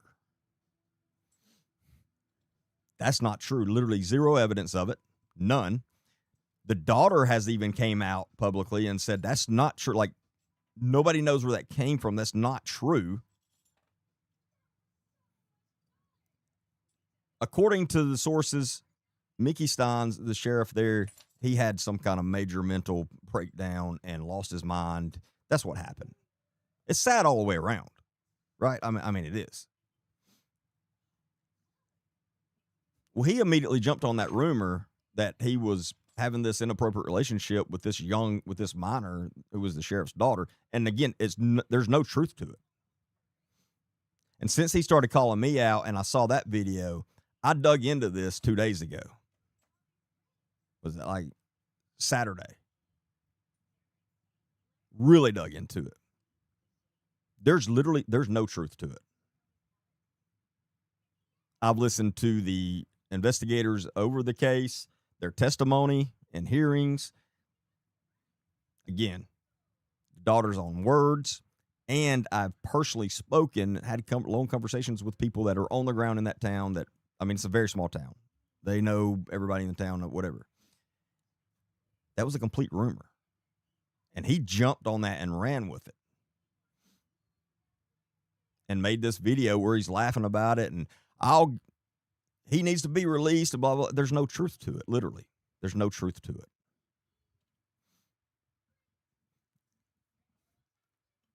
So I don't know why anybody listened to him just after that, because that's a pretty big deal.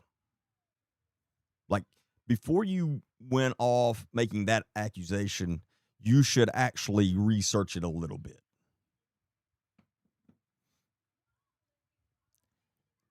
So that's my one of my issues with him now.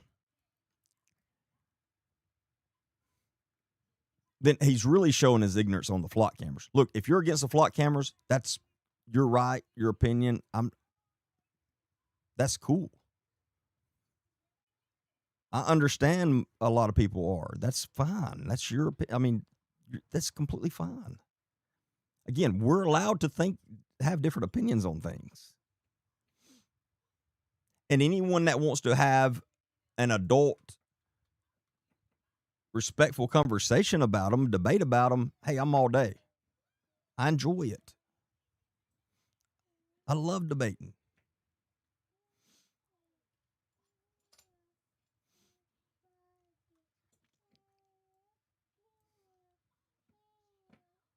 But he's really showing his ignorance on the flock cameras. And so he makes this. So H&D. He makes this video. And this show, again, this is prime proof and example. This guy does zero research on anything. He sees shit on the internet and then he starts repeating it as fact. And that's the problem. I don't like that. If it's your opinion or your speculation, be clear about that. I always am. When it's my speculation, when I'm just alleging something or I think, I'm very clear about that. If I state something as fact, I've got the receipts. I think you all know that by now. If I don't, then I will never come out and say, hey, I know this to be a fact off of rumors off the internet.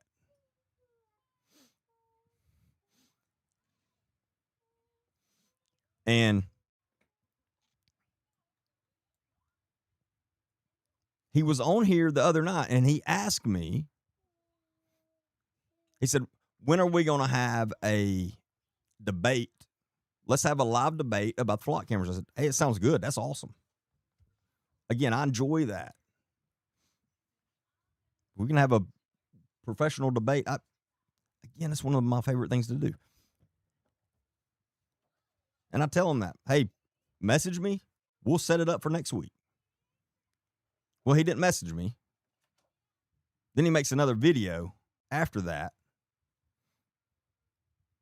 Again, acting like I'm an idiot. When his video makes it clear, he does zero research.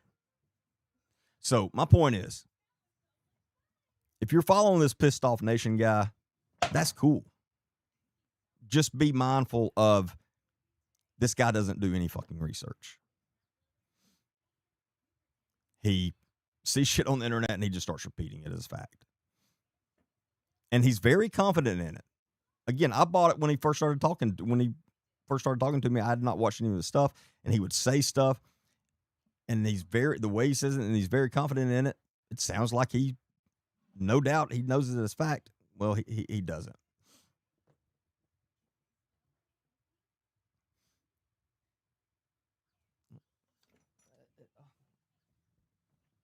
Let's not do this, okay?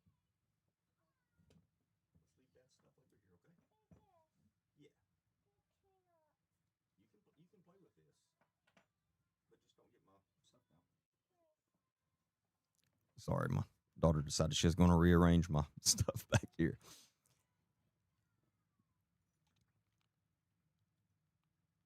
I lost my thought. But anyway, I'm going to play this video and then I'll move on. But he keeps, and he acts like like he literally calls me an idiot and stupid. And dude, come on.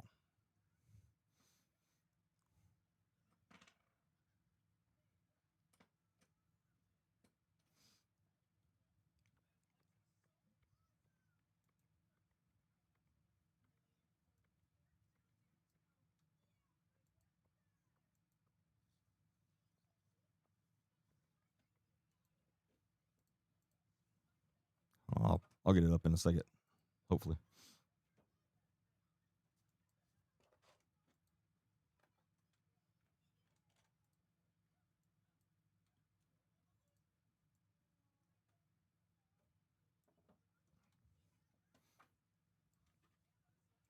Baker, I'm gonna show you how you're full of shit. Say, see, he's gonna show me how he's full of shit, and then I'll show. Fucking idiot. Flock cameras do all of this, and they're the greatest of tools. Okay, so check this out. I'm in Trussville, Alabama, at Lowe's parking lot. That right there is Pet Boys. There's your flock camera, Mr. Baker. That's the road. That's the main road. Right there. That's all your traffic, Mr. Baker. That's your flock camera, Mr. Baker. See that car coming out, Mr. Baker? That car just left Staples. That truck just left Staples. This other truck coming here, they just left from buying 2x4s. That right there, that's an individual that needed some paper, pencils, ink pens, and stuff like that. The truck behind him needs 2x4s. You see how this is confusing to us? This is a parking lot. This is a flock camera. That's the main thoroughfare. You see the camera lens, Mr. Baker? So explain to me how this benefits us, that you want to know who's buying 2x4s and ink pens and pads of paper. Let me know about these flock cameras, how these are fucking beneficial to us. Okay, Baker? I want to know. So Agent D. I'll be glad to tell you there, idiot. First off, I'm the one that spent over 10 years as a detective in investigations. I'm the one that actually used Flock for over 5 years. So if my opinion is they are literally the best tool law enforcement has ever had, that's my opinion. That's my expert opinion. For what it's worth. Therefore, I can't be wrong in that. That's my expert opinion. In my opinion, they're the best tool law enforcement has ever had. Second, more than likely, that camera is owned by Lowe's or the office supply. One of those private businesses purchased that camera and pays for it. Again, just a little fucking research will tell you these things so you don't make an idiot out of yourself. Mr. Pissed Off Nation. Every single Lowe's, every single Walmart, every single Home Depot, list goes on, has flock cameras. Every single one of them across the country now. If you pull into any of these private business parking lots, you're on Flock.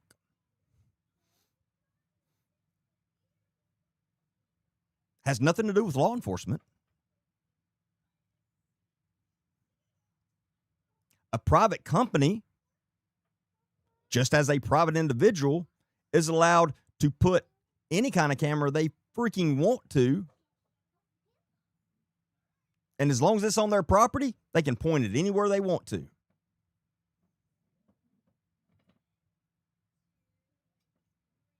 That's not a violation of your rights.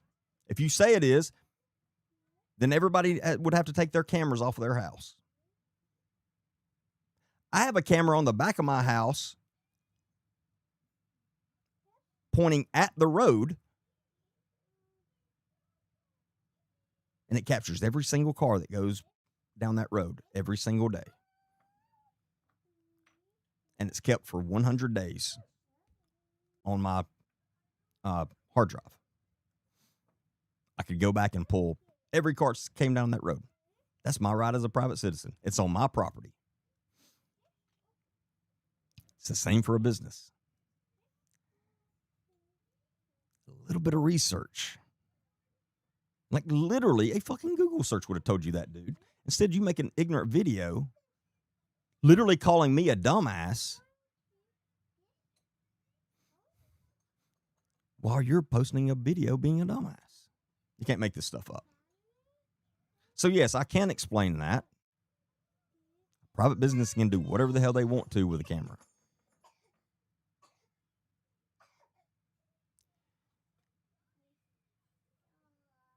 back to my point.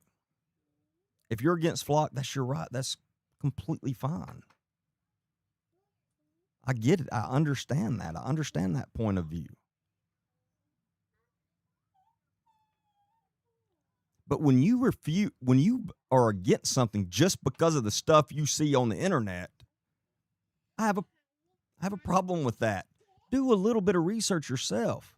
And if you know exactly what they do and you're against them, oh, that's cool. I don't have an issue at all with that. A lot of people that have a problem with these are completely misinformed about them and are only repeating shit they see other people say on the internet, like him. That's what he's doing. He's repeating shit he sees on the internet and refuses to do his own research at all. And that's, again, he proved that point very good. Just inform yourself. We have all the information we could ever want at our fingertips. Sometimes it takes a little effort to actually get to the truth.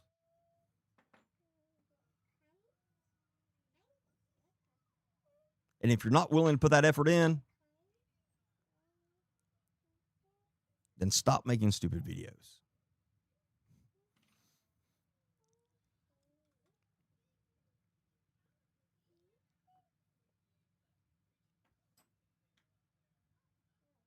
Another thing, and I don't know that that's the case here. Again, I would bet my life's money that flock camera is owned by one of those businesses, more than likely Lowe's. It's who, well, and I said that, and somebody said, they don't, I swear, somebody made this comment on his post. Because I responded, because it's owned by Lowe's. And somebody coming in under, Lowe's don't own it. They just pay flock for it. I swear that's what the comment said. Anyway, however you want to word it. It's Lowe's camera that they pay for.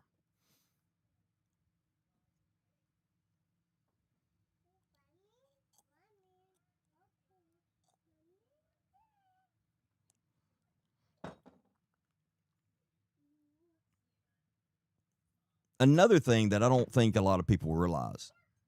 Do y'all think it's a coincidence that all of a sudden flock cameras have been specifically flock cameras have been around for 8 years? LPRs have been around for as long as I was in law enforcement, so at least since 2007. I was using LPRs in 2007. In 2011, I had an LPR on my patrol car when I was working in interdiction. People say they're different. Not really. Like, there's literally not really any difference at all. I don't know why people keep saying they're so different. They're not. I've used them both. They're pretty much the same thing. Flock system is easier to navigate and more user-friendly. That's that's the biggest difference. Anyway.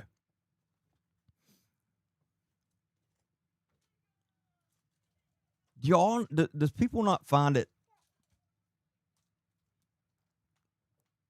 odd that all of a sudden everybody has a problem with flock? All of us, like out of the blue. Why is that?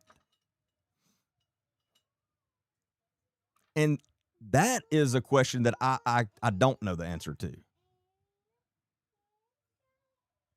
I just know I find it extremely odd.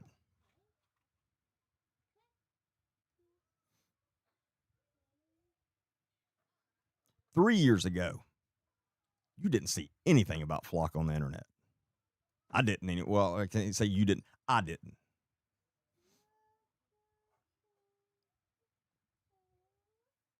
I didn't see anyone. 3 years ago, I was still in law enforcement using flock. And when I was still in law enforcement using flock, we kept it a secret as best we could. Like, it was something we did not discuss with the public at all. That's the way we wanted it. It's the way it should have been. Criminals don't know it exists, and they didn't for a while. Wow, you can catch them. At some point, somebody spilled the beans. That's cool, whatever.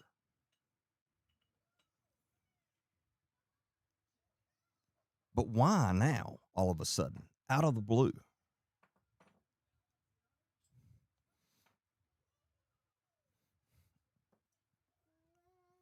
And those of you that are saying you think it's against the law, I understand what you're saying and what you, more than likely, what you probably mean. But you can't say you think it's against the law. It's either against the law or it's not. Right now, flock is not against the law. And so it's not against the law. We have sheriffs now. There's a sheriff in Arizona that has took it upon himself to become the Supreme Court of the United States and deem them unconstitutional. I think that's ignorant. That's not a sheriff in Arizona's job to determine what is and what isn't. That's literally the Supreme Court of the United States' job. Literally. It's their job to determine what's constitutional and what is not. And so far, they have not found it unconstitutional. And I have bad news for a lot of you. I don't see them finding it unconstitutional because LPRs are the exact same thing. If they find, they would all be unconstitutional. LPRs have been around for over 20 years. And they've never been deemed unconstitutional. I don't see how that would change. I could be wrong. Absolutely, I could be. But until that ruling changes, they're not unconstitutional. Now, you can say, I don't believe they're constitutional, but you can't say they're unconstitutional as a fact because they're not. They're not until they are. Anyway, the flock cameras is not a hill I'm willing to die on either. I know, again, I was in law enforcement for over 17 years. Most of that time was in investigations. I've been traveling the country teaching law enforcement for almost 10 years now. In my professional opinion, flock is the best tool by far that law enforcement's ever had. It has solved more crimes than any other tool, than all the other tools put together. Again, the reason people don't realize they're solving as many crimes as they do is because for a long time we were good at keeping it a secret. It's not something we announced. We didn't put it in reports. We didn't talk about it in court. We didn't use it as evidence.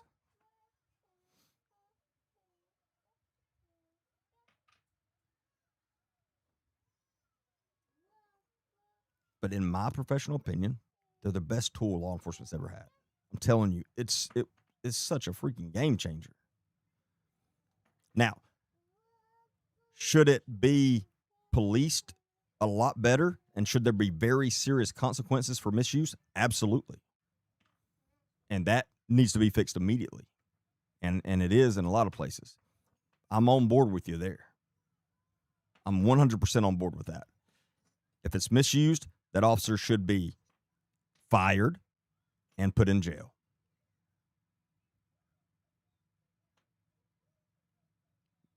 As far as I know, stalking is a crime in every state.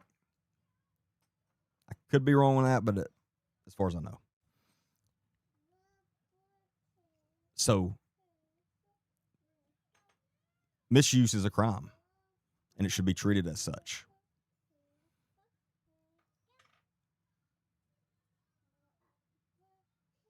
I don't think every single police officer should have access to it either. I agree with you there. I have no problem with it only being investigators or supervisors and special units. I do think access needs to be limited more than it is. I completely agree there. But there are a lot of people in a lot of places jumping the gun here and removing something I promise you they're going to regret. Because if it's your child that's abducted next week, and your town has just gotten rid of all their flock cameras, that's going to be a hard pill to swallow. And I'm not trying, that's not a scare tactic. That's just the freaking truth. If someone takes my child, I 100% hope and pray there are flock cameras. Because if there are, the chances of my child being found very, very quickly are extremely high.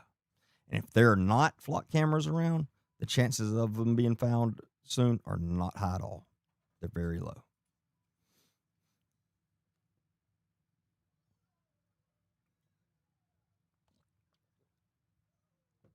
Per NITMEC, not per flock, per NITMEC, flock cameras in 2025 were personally responsible for locating over 100 missing and or abducted children.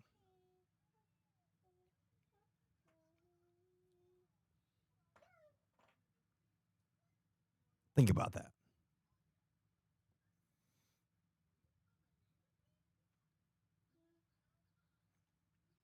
Flock cameras are responsible for more than 50% of all stolen vehicles that are recovered today in the United States.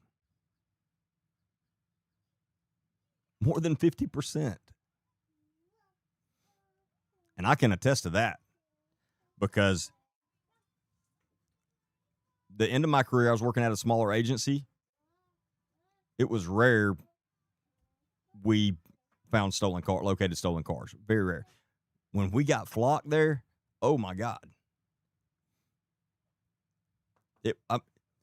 No exaggeration, probably one a week at least we were recovering.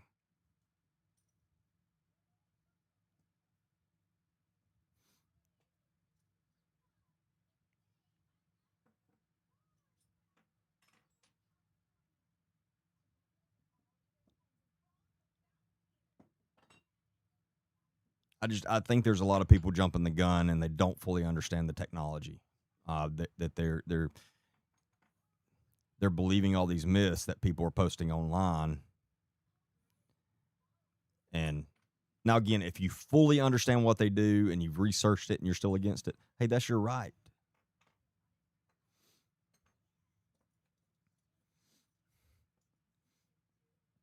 Miss Holly, every area doesn't have flock cameras because every agency can't afford them. But there are a lot of them now, thankfully.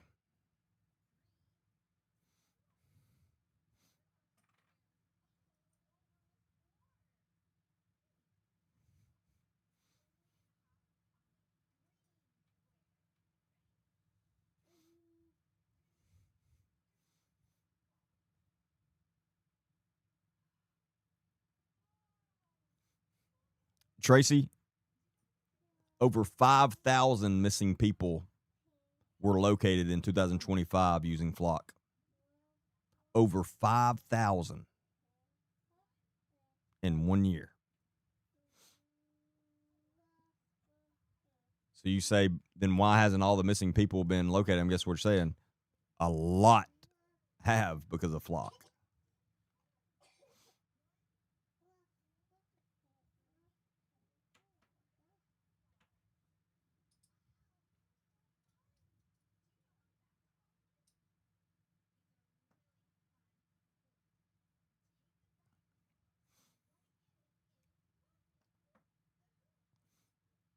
And like William said, NSA and CIA have been doing mass surveillance on us at least since 2001. It's unconstitutional, and they do it. That's what we should be screaming about. Because the way they do it is unconstitutional, and they do it.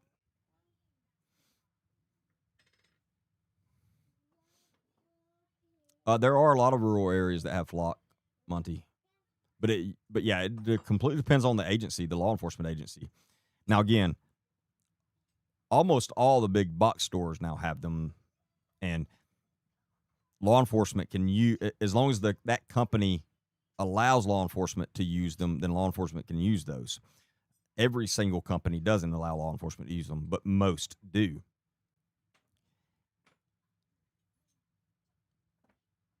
Now, the people that work for those companies do not have access to the other flocks, to the other flock cameras at all. They only have access to the one they own. They also don't have means of running a tag number and identifying people. Law enforcement has to do that. So that's one myth, is that all these companies that have flock have access to all the flocks. That's not true at all. That is not true at all. That's completely a made-up myth.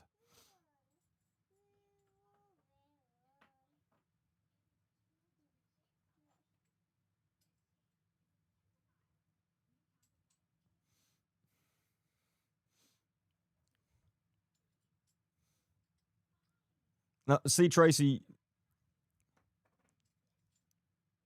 this comment has been owning me. Maybe the people should start a new flock, one that follows all cops. Yeah, we have that. We've had it for at least 10 years now. Almost every single police officer in this country now has a body camera. And the entire time you're on duty, it's on you. You have zero privacy as a law enforcement officer. I think y'all must forget about that. But I see a lot of people posting that comment. I'm like, that they do have them. They've had them forever. Why? Because the citizens demanded them. Now, body cameras are the greatest, one of the best things that's ever happened to law enforcement. I loved having a body camera. Having a body camera never hurt me. It sure the hell helped me out of some complete lies times. It never hurt me, but it sure the hell helped me. And there is no way in hell I would police today without a body camera. Most body cameras are constantly recording, yes. Meaning they're constantly recording, and a lot of them are constantly recording over themselves. So like the last 10 minutes, like if you turn your body camera on, then it saves the last 5-10 minutes plus obviously the time you have it recording. A lot of body cameras now, also the supervisors can turn an officer's body camera on at any time and actually see what that officer's seeing from the supervisor's car. Same with the car cameras. When I tell you, officers that are walking around with body camera, you don't have any privacy because you never know. So you have to be very careful about, you can't have a personal conversation on the phone with your wife. I mean, none of that stuff. Because you don't know if in the next 5 minutes you're going to be responding to a call or making a traffic stop and hitting record, or most of them, when you turn like in a patrol car, when you turn your patrol lights on, your blue lights, then your body camera and your car camera automatically turn on. That's how most of them operate as well. So, yeah, I mean, cops have had that, and they're way more invasive than flock cameras. Also, I think a lot of people forget that law enforcement are also citizens when they're off work. Law enforcement has private vehicles. They have families that drive around. Like, it's not like they're not getting recorded by the flock cameras. Like, a lot of people just don't think about that stuff.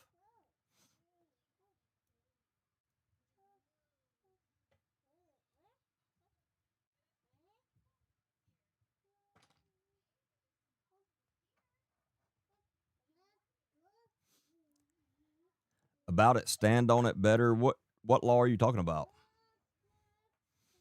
Is this a certain state law in the state you live in?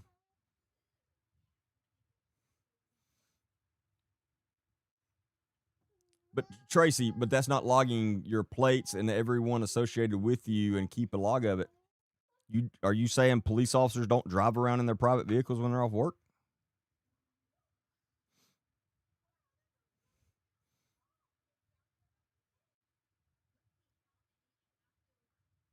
And I don't understand what you mean logging your plates and everyone associated with you. This is a myth, Tracy. This is the stuff I'm talking about. What do you mean and everyone associated with you? The only thing a flock camera does is when your car goes by it, it snaps a snapshot, a picture, a still picture of the back of your vehicle.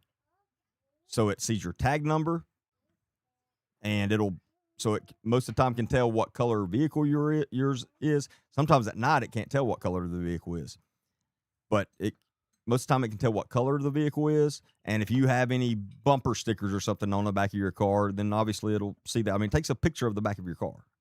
That's it. That is it. Anybody that tells you any different does not know what they do not know what they're talking about. That is it. And Flock doesn't tell the officer who that tag comes back to, who the car belongs to. You, as the officer, still have to take that tag number and run it through NCIC to be able to know who it belongs to. And all that's logged.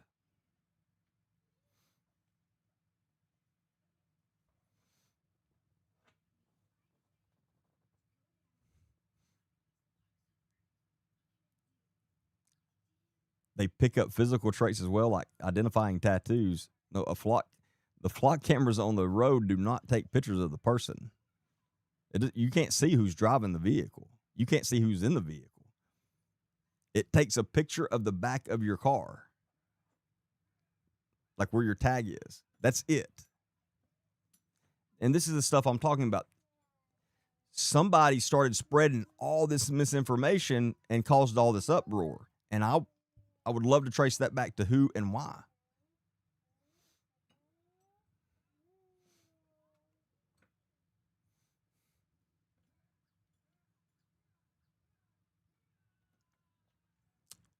The Flock can't listen. Flock is a big company. The company Flock has all kinds of technology, but the Flock cameras that we're all talking about, the Flock cameras that everybody's losing their mind about, are the ones that's on the streets, that's on the roads that law enforcement use. They do not have facial recognition. Again, you don't know who's driving the car. This is so simple. I'm telling you, it literally takes, go stand at the back of your car and snap a picture that just snaps the back of your car where your tag is. That's all it does. It's a still picture. It's not video. It's a still picture of the back of your car. That's it.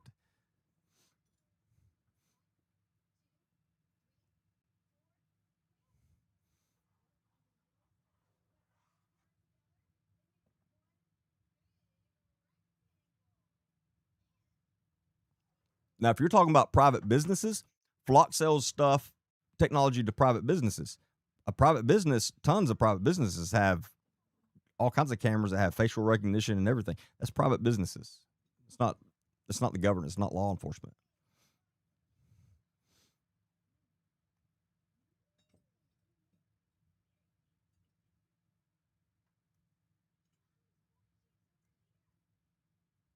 I don't think the Flock camera company is shady. They did a really bad job of PR when this first started hitting the fan. They did a bad job at PR, and now they're playing catch up.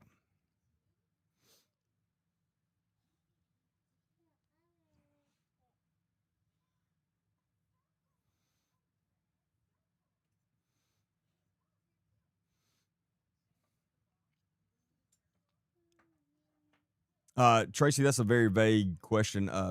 Axon is a company that owns tons of different law enforcement technologies, such as tasers, car cameras, body cameras, all kinds of stuff. So you have to be more specific when you're saying Axon cameras.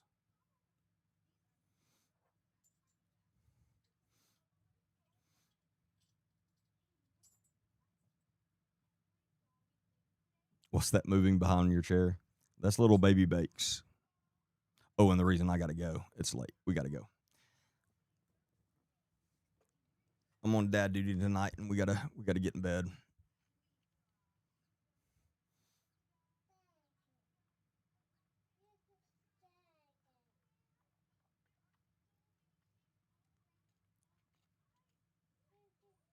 But anyway, again, I respect everybody's opinion on them. And again, if you're completely against them, I respect that, and I get that.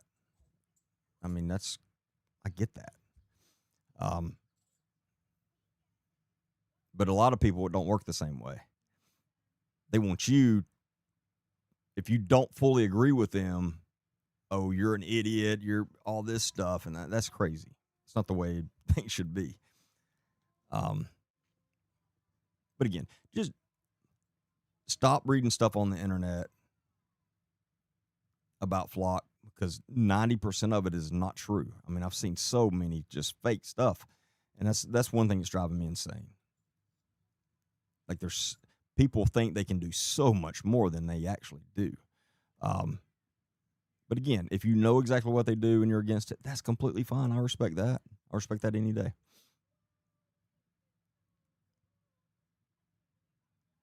But hey, I appreciate each and every one of you for being on here. I've enjoyed tonight. I like arguing. I know that's weird, but I do.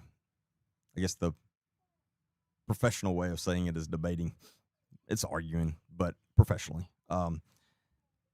If it gets to name calling, I'm not participating in that. But if you want to come on and have a discussion about anything, I'm open. I welcome that. I don't want everybody that follows me to think just like me and to agree with everything I say. If that was the case, I would not learn anything, nor would you learn anything. We learn things from listening to people who think differently than us and who have different opinions from us. Don't be afraid to hear them. You don't have to go with them, but don't be afraid to hear their opinions and ideas. It's just it's how you learn. There are some content creators right now that anybody that disagrees with them, they block them immediately. That's weird. It's very weird. Anyway, hope y'all have a great night. I've enjoyed tonight. Hopefully I didn't run too many of you off. But I do, honestly, I respect everybody's opinion. I just want you to be informed of the truth. And I hope y'all found the Nancy Guthrie update stuff interesting. And like I said, I'll probably put out a short podcast about that too soon. But other than that, I hope y'all have a great week. I will see y'all back Wednesday night at 8 p.m. Central. Remember, Wednesday nights are exclusively on my YouTube channel, Agent D. Baker. So make sure, if you're not subscribing to my YouTube channel, make sure you subscribe. That way you can see the Wednesday night lives. Also, YouTube, Spotify, and Apple Podcasts are the only places you can catch my full podcast episodes. It's just another good reason to be subscribed to my YouTube channel. If you have trouble finding me on any platform, just go to our website, agentdbaker.com. Very simple, agentdbaker.com. And there's links to all the our social media platforms or profiles on there. You can click on them, it takes you right to them. And there's also other information on our website. And anything you want to know about me, my history, my experience, all that, everything, you can find everything on our website. So go check that out. And if you are trying to get into contact with me, go through the website. It's the best way. There's a contact button on there. You click it, fill in information. It's very simple. That's the best way to get into contact with me. But yeah, I got to cut it a little short tonight. But I will see y'all back Wednesday night, and we'll have a lot of more good discussions.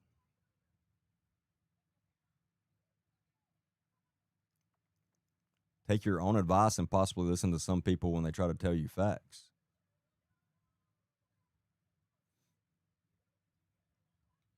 That's something you're not going to be able to accuse me of. I promise you that. I listen to other people. So I don't know what you're talking about. Don't make a statement like that without putting a specific example, please. So whatever you're saying, what is a fact that somebody's told me and I refuse to listen to it?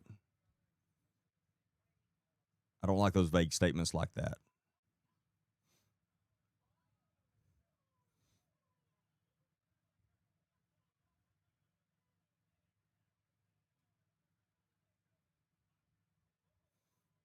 Hey, Patriot, I will. Yeah, and don't buy life insurance from Nick Smith. If you do, message me. I want to hear about the experience. Thank you, Casey.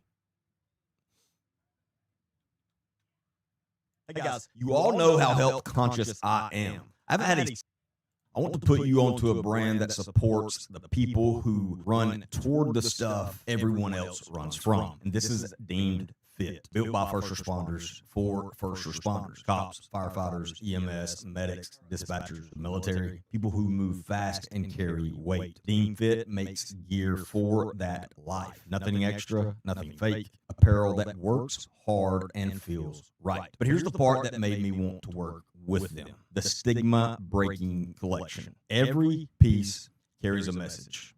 Are you okay? A simple question that opens doors most people are too afraid to walk through, because in this world, we lose too many of our own to the things nobody talks about. Wearing this line starts the conversation, and a portion of every purchase goes to mental health nonprofits serving first responders and veterans. Now to the gear itself, because I'm not putting my name on something that falls apart. Most gym stuff dies fast, not just the fabric, the fit, the feel, the way it holds up when you're actually pushing. This is built for the opposite of light cardio. Extended shifts, strenuous training, the sessions that wreck cheaper gear, reinforced seams that stay put, moisture wicking fabric that works fast, a fit that moves with you, no bunching, no restriction. Training days, off days, it covers it all. This isn't just gym wear. It's stuff you'll actually live in. And I love that they lead with mental strength, not just physical. Their mental health apparel carries a message we all need to hear more often. You are not alone.